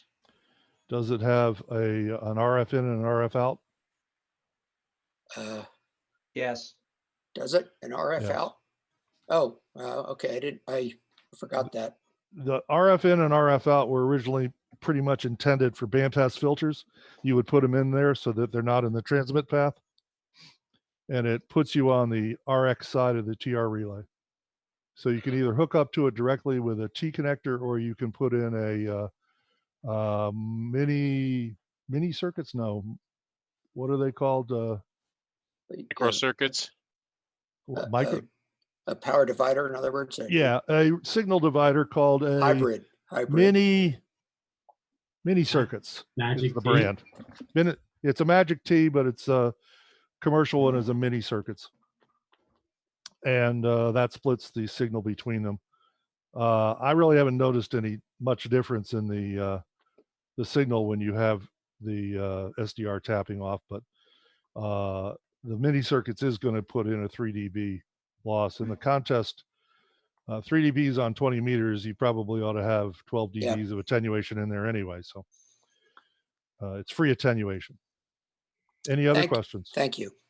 Any other questions? As Pete 1RM, does any of this work with the K3S yet? That was his question on its K3S. How do you hook it up? You hook it up to RF in and RF out. No, I mean the waterfall. It works if you have a separate SDR. The K3S does not produce a waterfall. Oh, okay. You need to buy one. They're only $200. I mean, and if you really want a cheap one, you can get a SDR Play for 120 or so. So they're not expensive, not compared to what you spend on your station. And I did not demonstrate one last thing, which is the shift up and down, jumping from signal to signal, I don't think.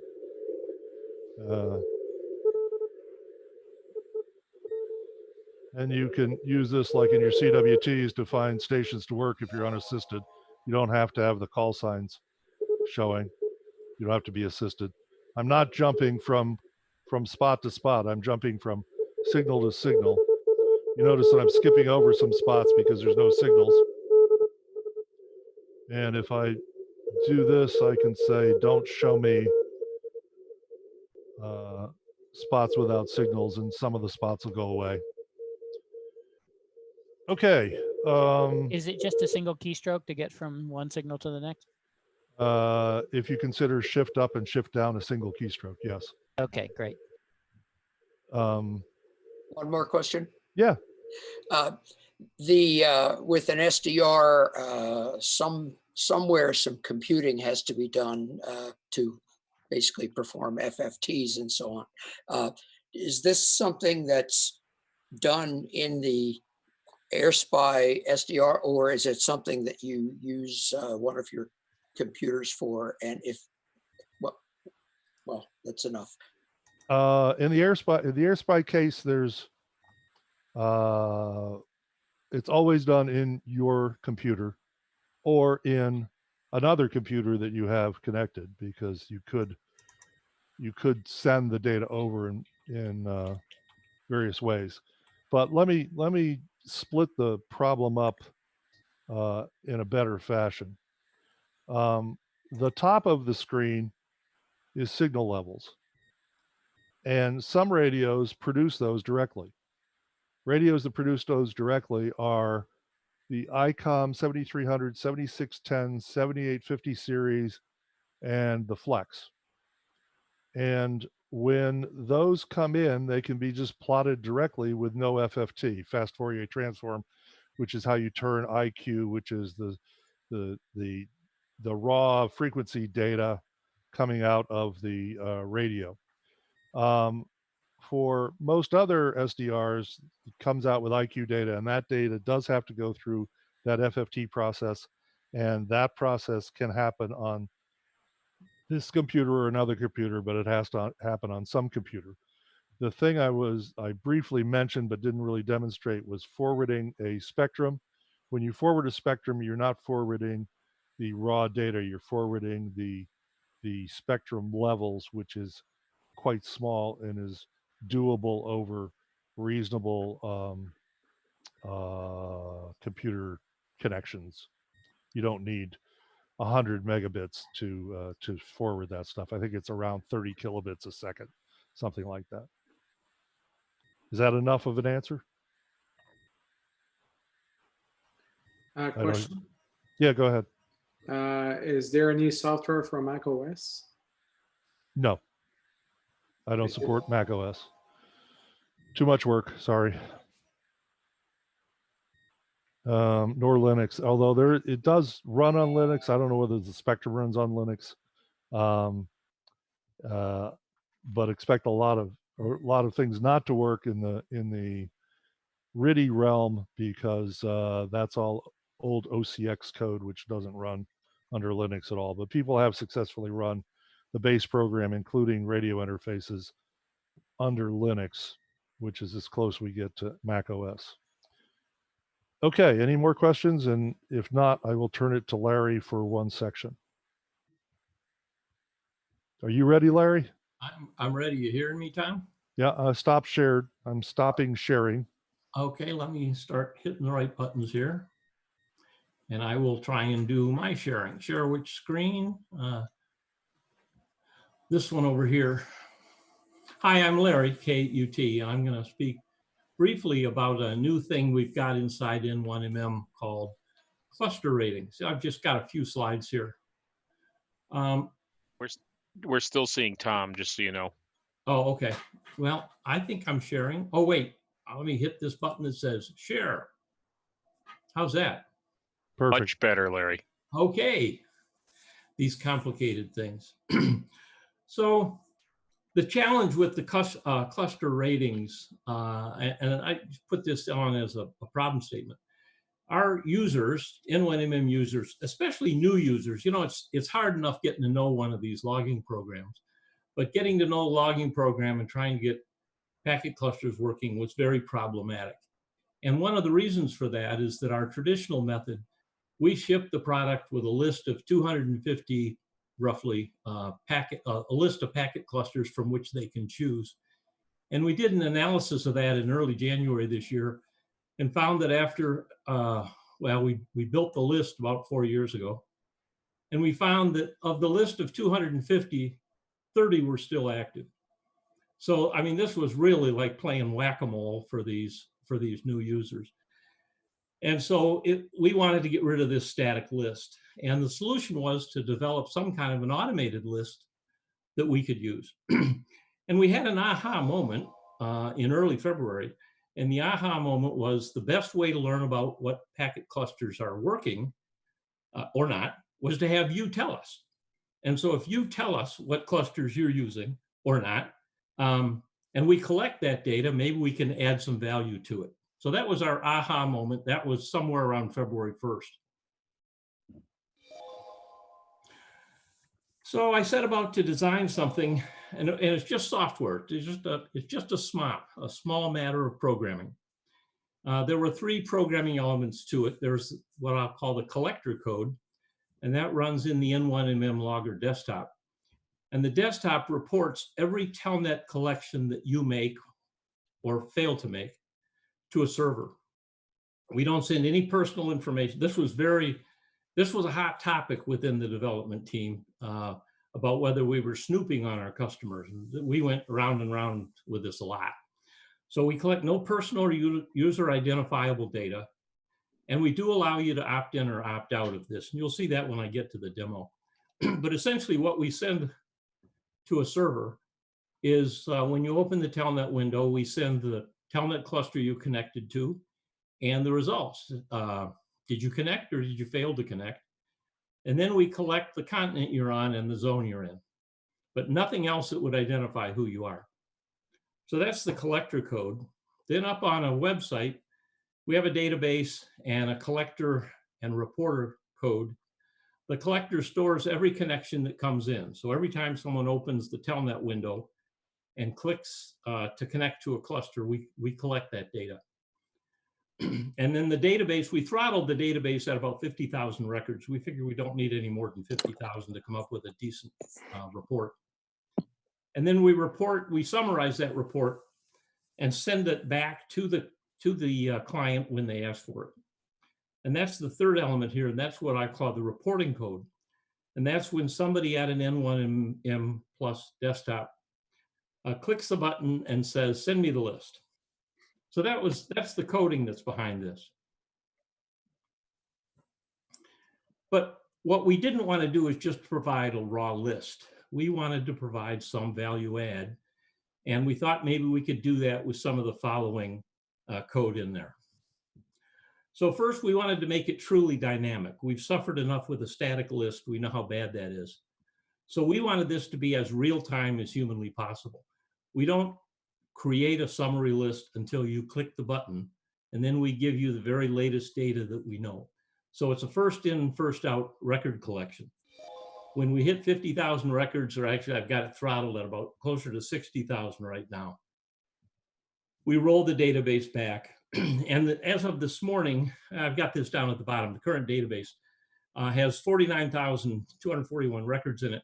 And the oldest one is 19 days old. So this is pretty current data. The second thing, so this makes it pretty dynamic. The second is we use a blacklist, which is to say, we don't want to report everything to you because there are some things you simply can't use. If you happen to be using localhost and a VE7CC local AR user software, I don't want you to report that to me because nobody can use that thing but you. So if you're using this as a local host or a local network 192.168, a 127.0, a 10.1, or if you're using the reverse beacon network, I don't report that back. And so that's part of our blacklist. Pete Infor.ZR said, don't tell them about the reverse beacon network. We want that to be a server to server thing. So we don't report that back. That's the blacklist. We then apply a filter, which is to say, I'm not going to tell you about every cluster I know about. Let's add a little intelligence to this. We're not going to tell them until a cluster has at least 10 successful connections. That's not a real big number, but 10 successful connections. And we're only going to tell you about those clusters that have a 75% success rate.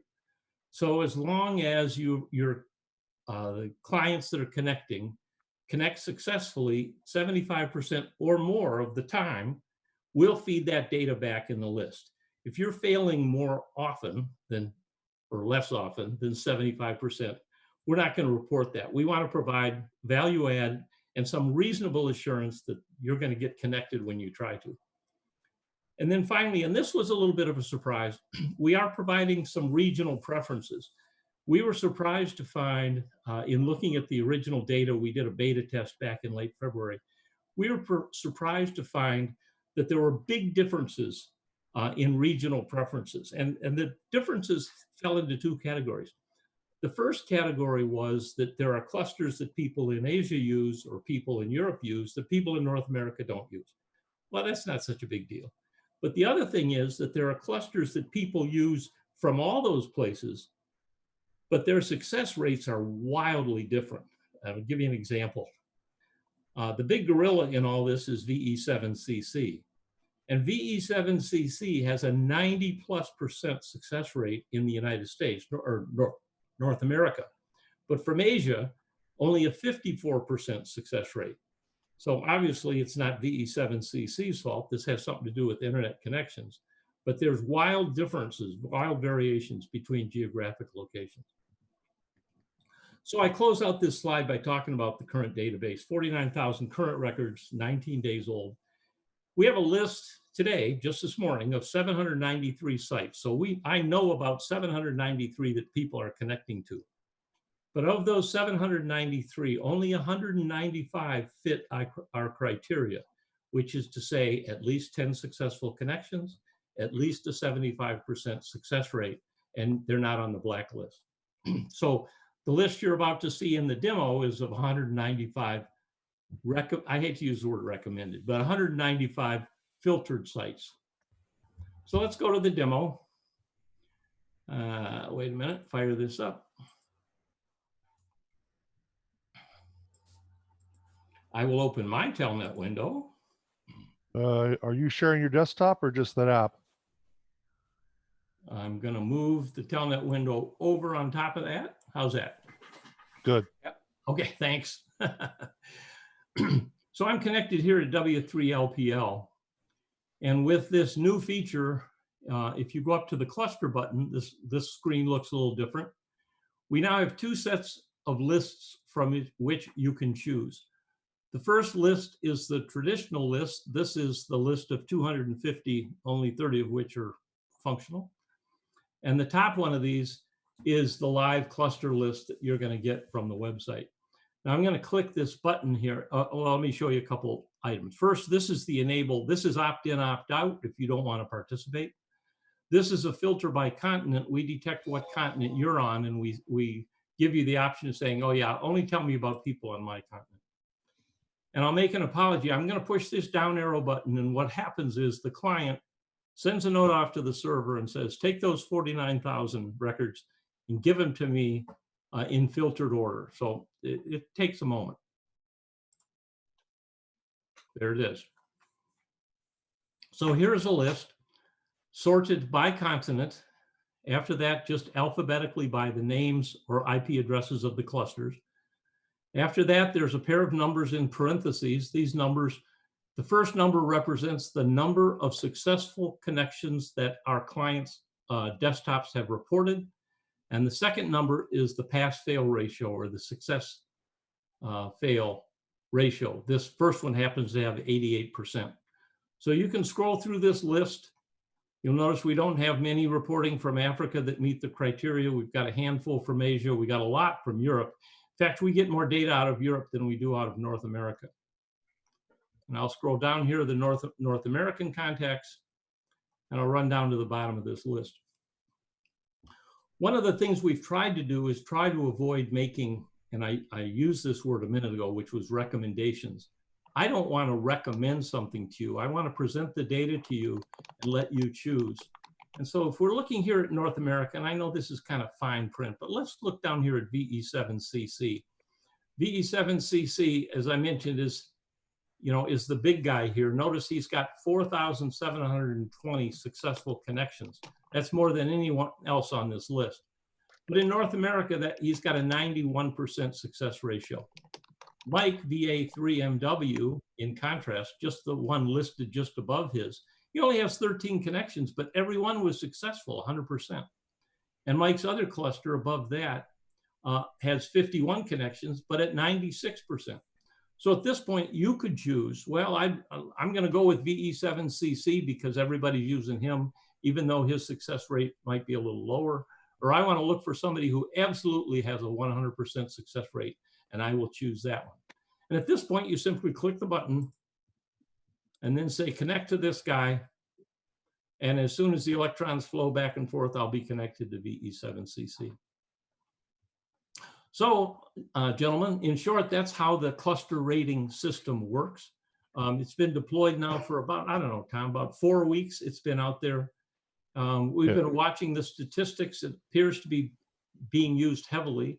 And I'm hoping that at least for people who have trouble choosing a cluster or finding one that's not down, or if you find that your cluster's dead one morning and you go looking for one, if you use this feature, you know that you're looking at data that is real time and has some assurance of being a successful connection. Larry, let me add some extra clarification. There was a checkbox there that said NA only.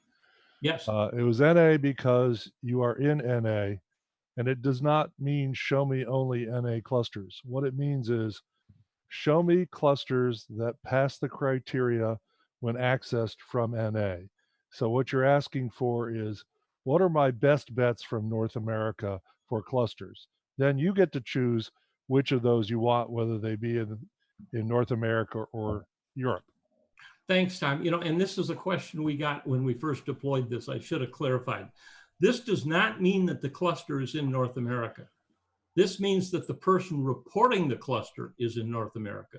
We think it's more important that you know what the people around you are using than where it's located. I don't care where the thing is. If it's working real well for people around me, that's the one I want to use. Thanks, Tom. Larry? Yes. Another question? Sure. On the chat, has anyone sent feedback that their cluster was only intended for their own club members and was never advertised to the public?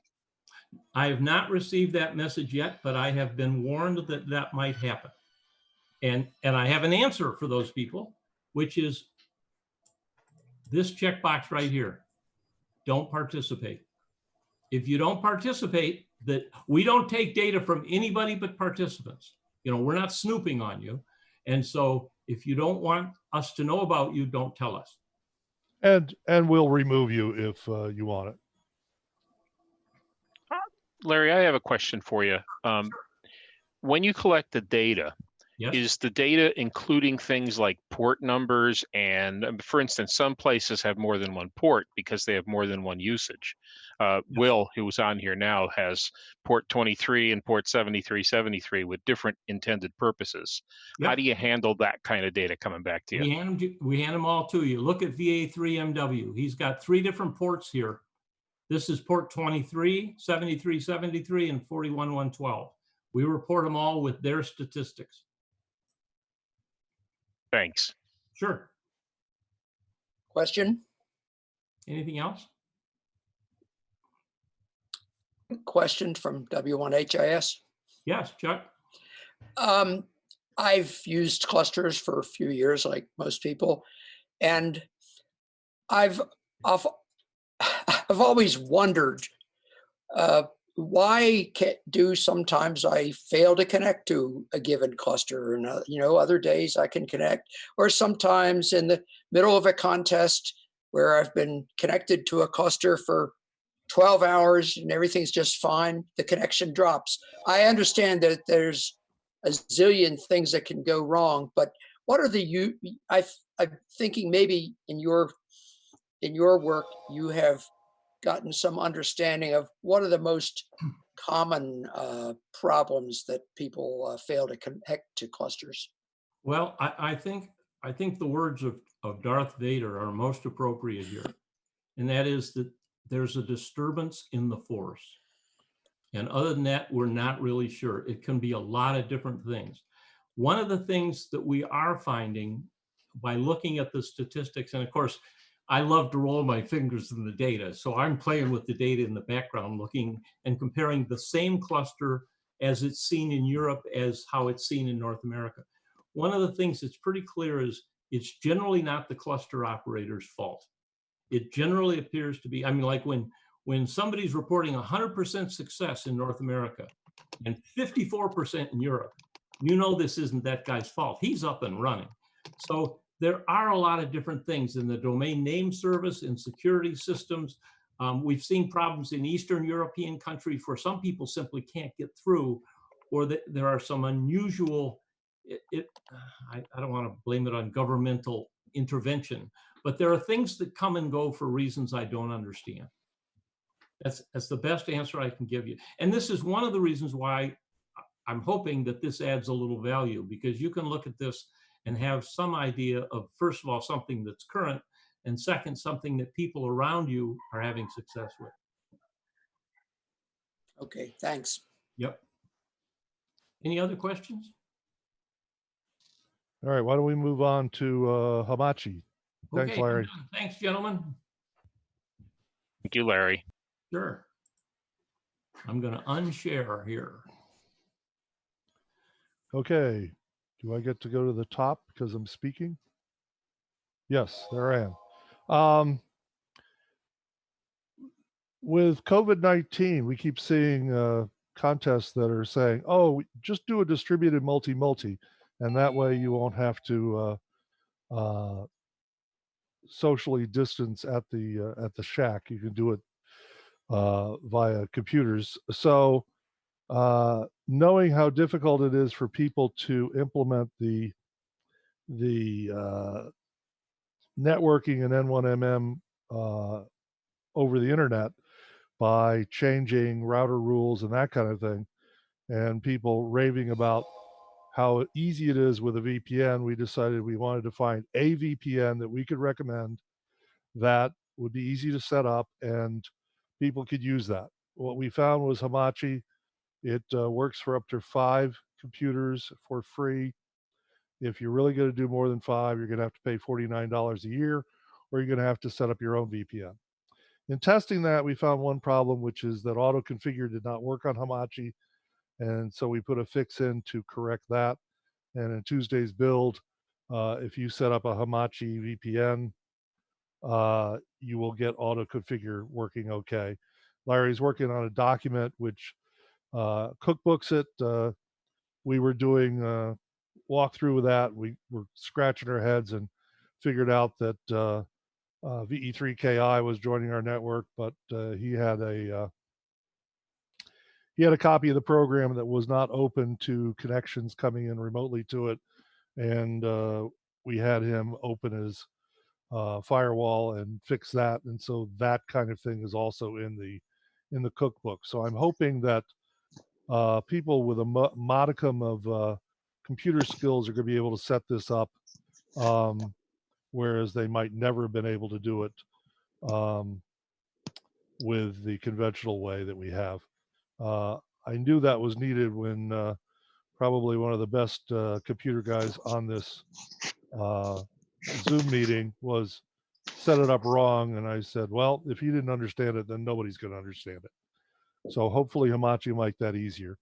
I don't want to go into too much depth there, but if you got a quick question, we can just go on to some other things. All right, I'm going to share the screen again. I just wanted to point out, you guys that are doing multi-ops, be sure to use op on so you can keep track of who's making the mistakes. You want to know who's busting the most calls. And if you don't have good statistics on who was on, you're not going to know who's doing it. So Excuse me. I was trying to find mute and I didn't find it. So you could just say Control O and put in the call sign. I'll put in W1TJL. Oops. W1TJL. And we will switch to his configuration. I don't know why this is going so slowly. Most of everything is swapped out or something. Hello, what happened? It says S1. The call sign. Yeah, the typo. Oh.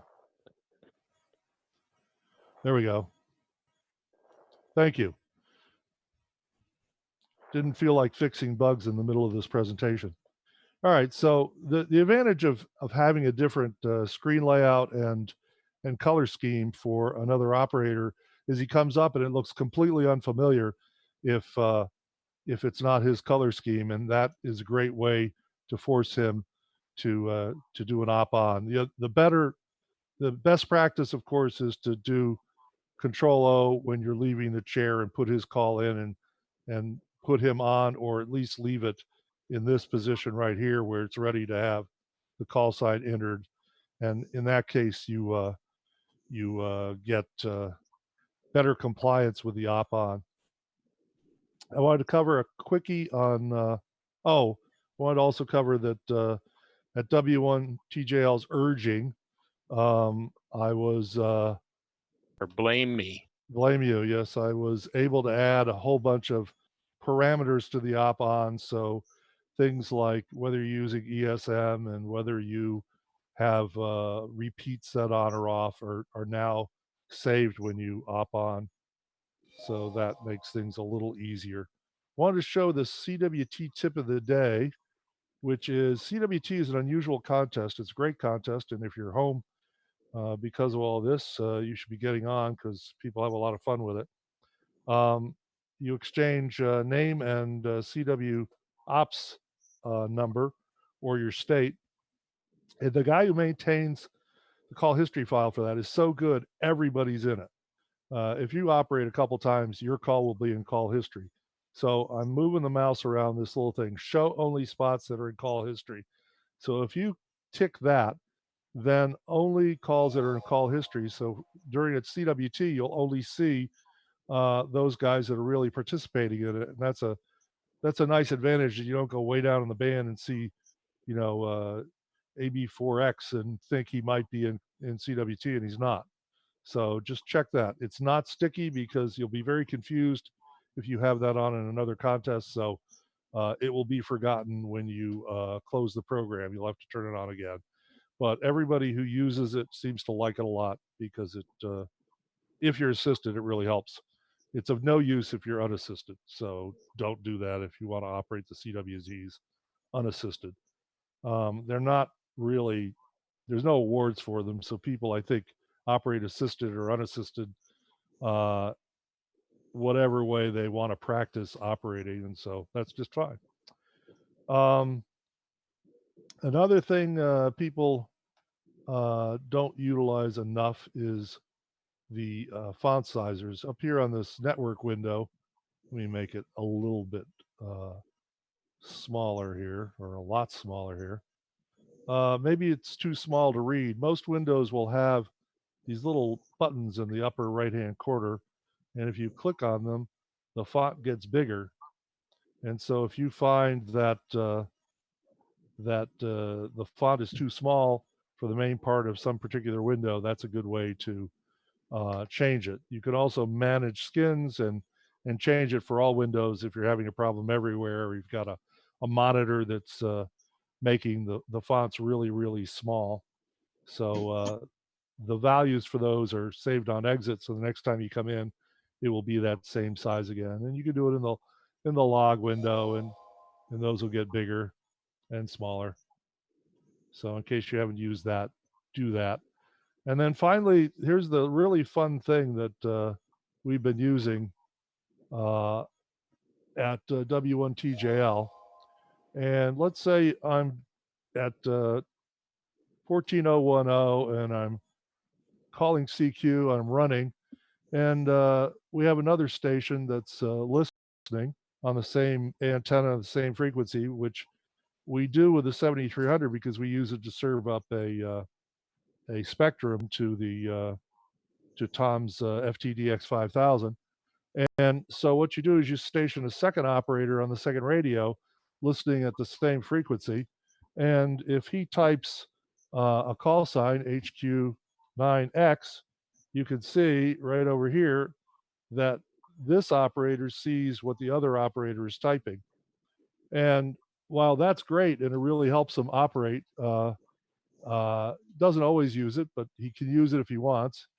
So UA9ABC, and let's say I copied and I got nothing, I can wipe and just press space and I get UA9ABC, which the other operator copied. But the thing that turns out to be the most fun is when you type in humorous things like this, which is a warning to the main operator that he's not running enough. Or you can type what a lid, and it adds a lot of camaraderie when you're trying to get a run going or work through difficult conditions. But the recommendation I would make is put your best operator on the main station, the one who decides whether to work somebody or not, and on the helper station, the one that sent what a lid, put your best typist, because it's good to be fast on that other station so that the main operator gets the advantage of what you copied that he didn't. Okay, any questions about that or anything else in the presentation? Because I am done. Yeah, Jeff, did you have a question? Jeff? Okay. I have a comment about it. We use it a lot, as Tom says, and honestly, I love it. I love it from the learning standpoint. I'm not as good as, W1UJ and all those really fast operators on CW, but I'll sit on that other station and I'll work. I type pretty well, and I will pick things out. I'll sometimes pick out a second call, and so it's even helpful for me to get better at it. And when I'm at the other station and somebody else is sitting there second opping, wow, it's great. It's really, really good. It helps us quite a bit. Yeah, it would be really good in a CWT to put the newbie op on the main station and have the experienced op, only start helping him if he's having trouble. So if he can't copy the call sign, the other op has already copied it in his head, just type it in, and the newbie op doesn't have to feel like an idiot, and he can't go back to the other guy and ask for 25 fills. And it's a set of training wheels for that op. Two questions that come up in the chat window. How do you enable the partner mode? You just have two radios on the same frequency, one in run mode, I think. I don't even know if you need run mode. They just have to be on the same frequency. And what happens is whatever's typed in one call frame, call sign, text box, shows up in the other's call frame and vice versa. So there's no switcher anywhere to turn it on or off? Nope. Okay. The one thing that does happen though, Dennis, is broadcasts from one radio to another. The main radio broadcasts its frequency off to the other radio, and so it follows. So no, when you're doing this mode, we don't always do that. You can do that. I did not explain how to do that, and I did not recommend doing that. We do that at TJL because we want the spectrum to follow. But if somebody wants to know how to do that, they can contact me. But so anyway. Okay. The other question: is there any plan in the works to remediate incorrect spots? As end users, we can already blacklist someone who repeatedly makes erroneous spots. How about collecting the data and building some AI to filter most frequently busted calls and rule them out when it gets busted again? Some of that is already in the reverse beacon network, and CT1, I don't remember its call sign. BOH has a quality filter that some clusters implement. I don't know which ones. The only disadvantage of that is the quality filter requires multiple spots for an individual call sign, which will slow down how fast you see them. So you won't want to use that.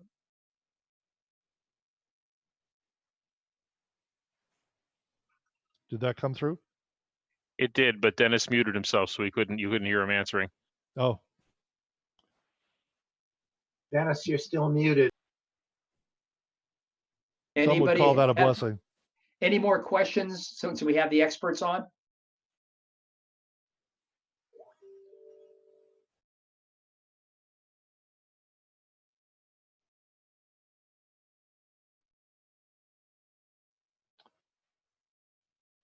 The in-band, we slave it because of the spectrum forwarding. It's kind of annoying. If I had a separate spectrum on it, that would be better and not slave it. But we're not really attempting to do S&P from the second radio to the first one. It's not a helper in that sense. It's a helper in copying call signs in a run.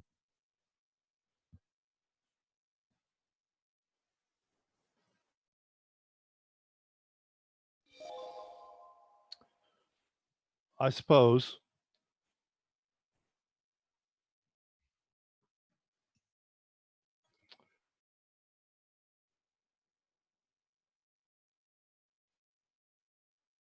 Yeah, I would. Using the transmitter of the first one and having a guy be in band on the second one. Yeah, you know what's interesting about that is that the second receiver could be a $200 SDR.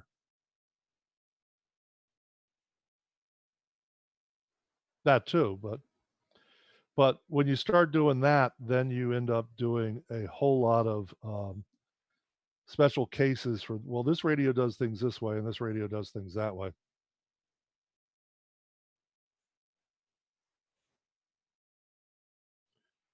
Well, they could be on the network. They could the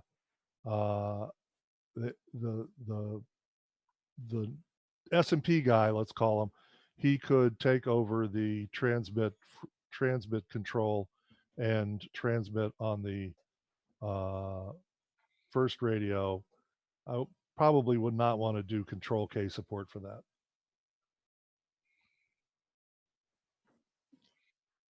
Okay. Any other questions? Okay, thank you, Tom and Larry. Yep. Let me stop sharing. Hang on. It's Jim. Sorry, I couldn't find my mute button. Tom, on the font sizing, the place where I see most ops in my multi-ops want to change the font size and is in the entry window. Some guys like this big, huge space. And if you had that same up-down thing out to the right-hand end or the left-hand end there, that would make them happy. Okay. Think about that. Okay. That's it. Just an input. You can change that size with the skins. I know. You have to go. It's just less available. That's all. Yeah. Yep. Okay. Anything else?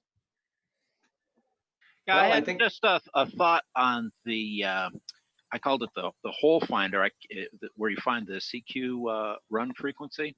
Yes. I've always kind of daydreamed about having access to an SDR in, say, Europe, because that's always the other question is it quiet in Europe? And that would be illegal. How do you figure? Because you're receiving outside of the 1,000-meter, whatever the circle is of your station, and unless it's a distributed multi-op like in IARU, it's not allowed. All right, I'll have to look at the regs again because it was not obvious to me that it was specifically. Well, but it seemed questionable, which is kind of why I'm asking. Now that you mention it, it is legal to look at all the skimmers. You could look at all the skimmers and you could say, well, the skimmers in Europe say this frequency is clear. So that's clearly legal.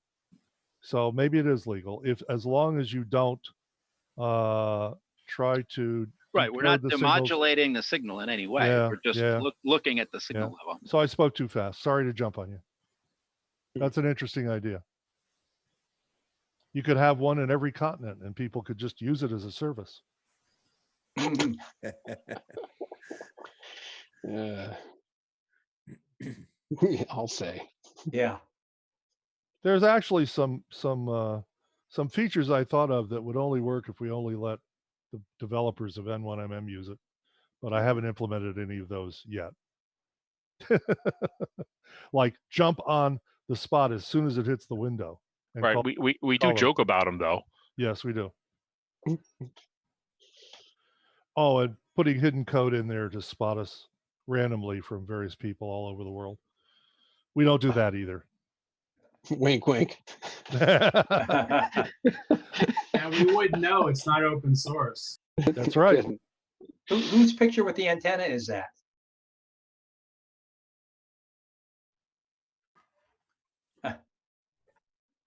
Whose picture is this right now? There was a picture of a boom of an antenna. That was Marty's Marty background. and N1C. Yeah, Marty was on. He was on the tower, then he fell off. There, he's back on it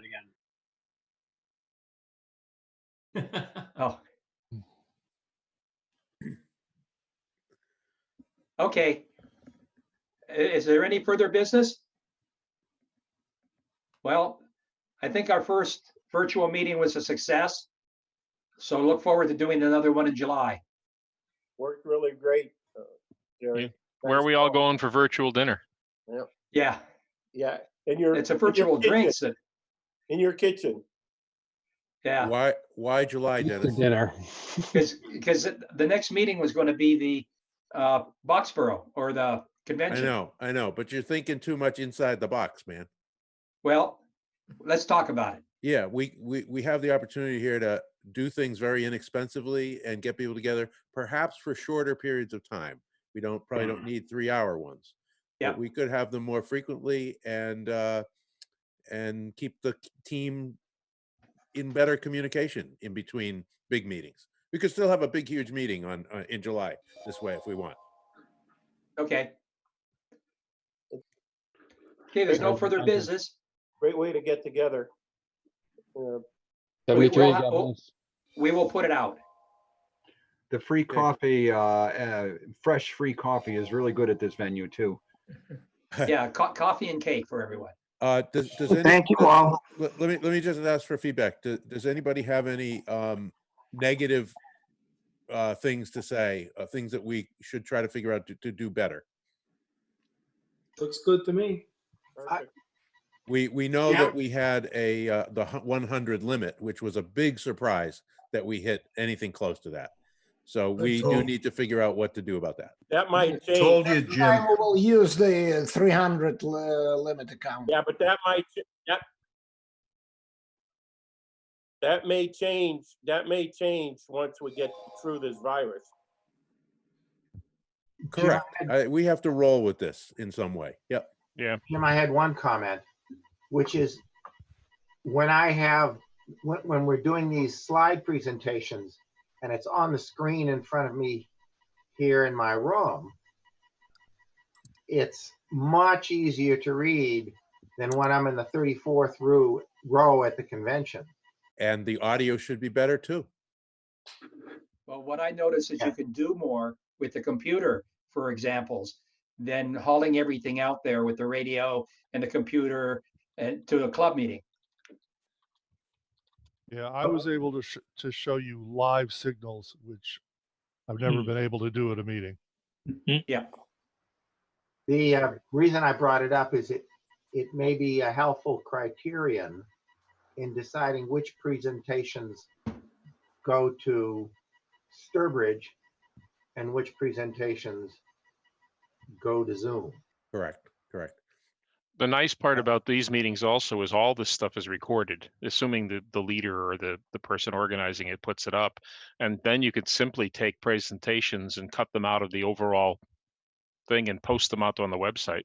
There's always a lack of content up there. These are perfect for that.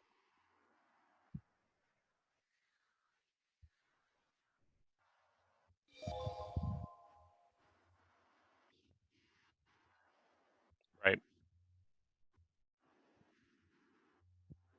Hey, one other thing about the scheduling of the meetings. So we're not going to wait till July. We'll have one before then. Time of day. Is 10 a.m. better? 9 a.m., noon? What day? Well, nobody has to travel. And I Right. don't know what day it would be. We haven't selected that yet. Again, we need to think, we can think broadly. We could include even weekdays. Weekday evenings. Yeah. Yeah. I have some people are working though from home. There's a Wednesday DMR meeting. Maybe you can incorporate it with that. Yeah, Well, I would it's a good encourage question. more We're not gonna answer it shorter here. meetings would be good from my perspective. Yeah, Why- it's easy to why- escape for an hour. It's not so easy to escape for Correct. 3. That was my thought. I'd like to Yeah. spread them out more frequently, shorter. How Wouldn't about have to how about put it- single topic meetings? Yeah, it would have to depend on content. Yep. What, the YCCC used to meet in even numbered months, and this is April, it's even numbered. Why isn't our next meeting in June? I missed that. Well, typically the next meeting has always been Boxborough after this. Now, last year, for the first time, we had used to have meetings in June. a barbecue. Which you had the barbecue last year. We haven't had a meeting in June for a few years, but we had one last year. And it was strictly, I'll say pretty much strictly social. And the answer July or the September one was held in conjunction with the convention. And then we would usually have another one in October or November, just before CQ Worldwide. Then, of course, December. I And think the answer is that the guys haven't been able to think outside the box, Borough. You know, there's no Boxborough, there's no convention, so why don't we have a meeting in June? well, as Jim pointed out earlier, we have to think outside of the box, and which means probably June will be it, sometime in June, because there is no July this year. I mean, there's no reason to hold a meeting in July. We hope So- there's a July. There's a July. Yeah. Here's a challenge to everybody on this meeting. You don't have to give a presentation, but I would like to see every single person in this meeting say what presentation they would like to see. That would be a very useful thing, I think. Well, you'd have to show what presentations are available. No, he wants us to make up a title and Right. he wants to know what we want to hear about. And then we'll find somebody to do it. It's essentially a contest university kind of a thing. You have a lot of these classes. Those kind of classes are probably what a lot of people want to see. Either that or travel ones, where people go someplace. But, probably the ones that are the most handy are the ones that we manage to come up with a topic that everybody needs to do improvement on. Like, how do I get better coax connections, or how do I keep my tower from falling down? I have one comment. There's no reason why we can't have presenters from other parts of the world. They don't have to be within YCCC. Let me talk about that for a second. On Tuesday of this past week, I did a presentation for the Nashua Radio Club, the tower safety, and Fred opened it up across the country. So I think we had double what we would have had, and he didn't advertise it too aggressively. Last night, I did the same tower safety presentation for the Northern Illinois DX Association. And I said to them specifically, why don't you open it up to somebody? They invited another club, near another club in the same general region. And we ended up, that one was about 60 people. So this makes all kinds of sense. I think it's reasonable. I'm going to be doing that same presentation for club you guys know called Frankfurt Radio Club in a week or so. But I think we should have presenters from different parts of the world, and we don't have to fly them in or put them up or stuff like that.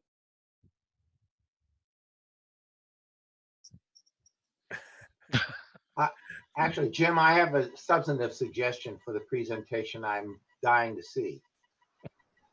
We have a lot of people in the club who live on 1 acre or less, which means they're putting up multiple antennas in a small, physically confined space.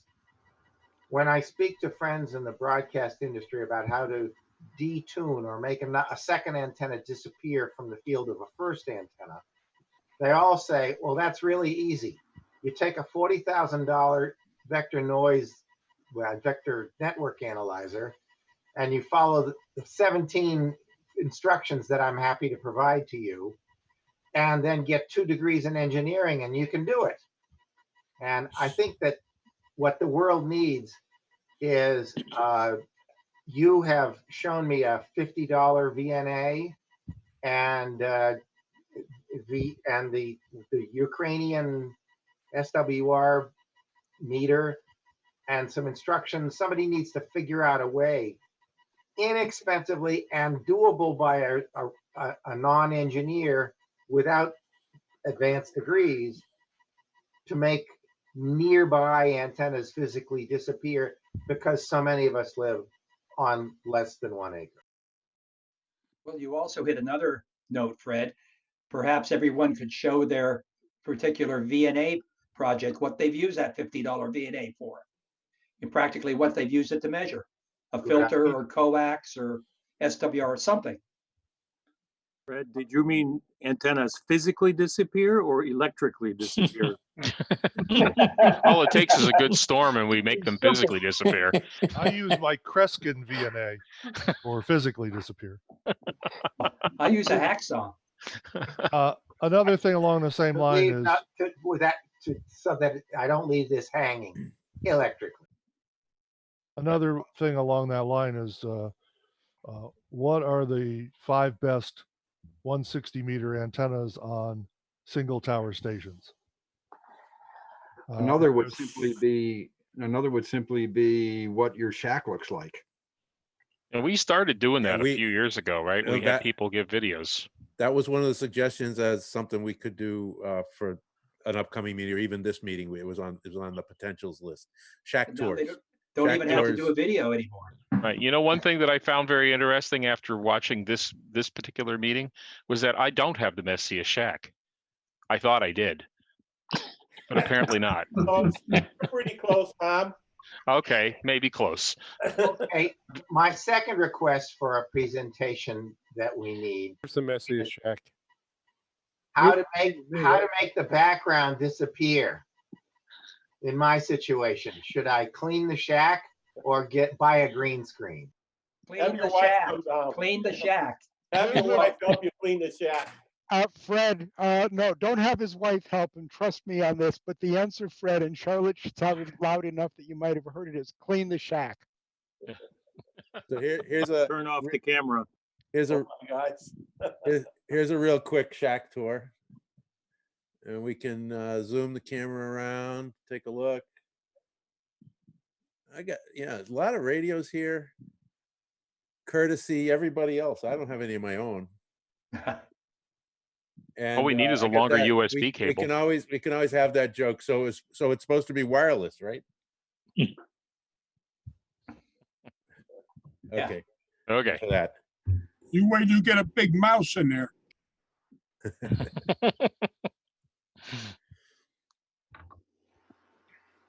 And any other input? Yeah, I have something I'd like to say. What is it? I like the idea of different types of presentations. Is there some place that we can send emails? Is there some way to compile or have a survey of what people want in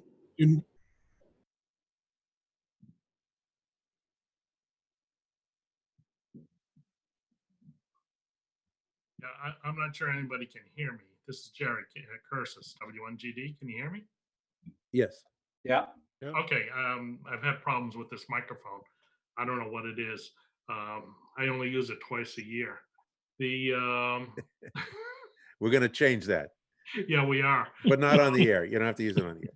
I do send out an email request periodically, people, what topics they would like to hear. Typically, I get back 5 or 6 responses.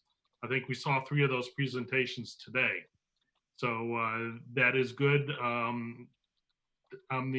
guess I got reelected activities manager. please send me those emails because I'll compile them. And then Dennis and Charlie and I and Chet and Brian, we sit down and we talk about that. Sounds good. I want to ask a question of Don, VE2IR. Préférez-vous que nous sous-titrons? Yes, go ahead. I asked if he'd like the presentation subtitled. No. That'd be fine. No, Thanks we're anyway. okay. We're okay here. Oh, yes, we're doing fine so far.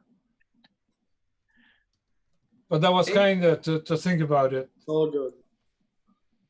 Well, actually, I think that in YouTube, there is an available automatic function to transcribe. Well, so far you guys are very, very easy to understand, so I see no problem with that. Just do the meeting in CWs. It will all understand. That's a good idea. I know Jack would like that. Does Zoom support a CW interface? Yeah. Well, maybe that's the first thing somebody can build. Some sort of a little interface goes into a USB port where you can plug your key in and send CW. MCW.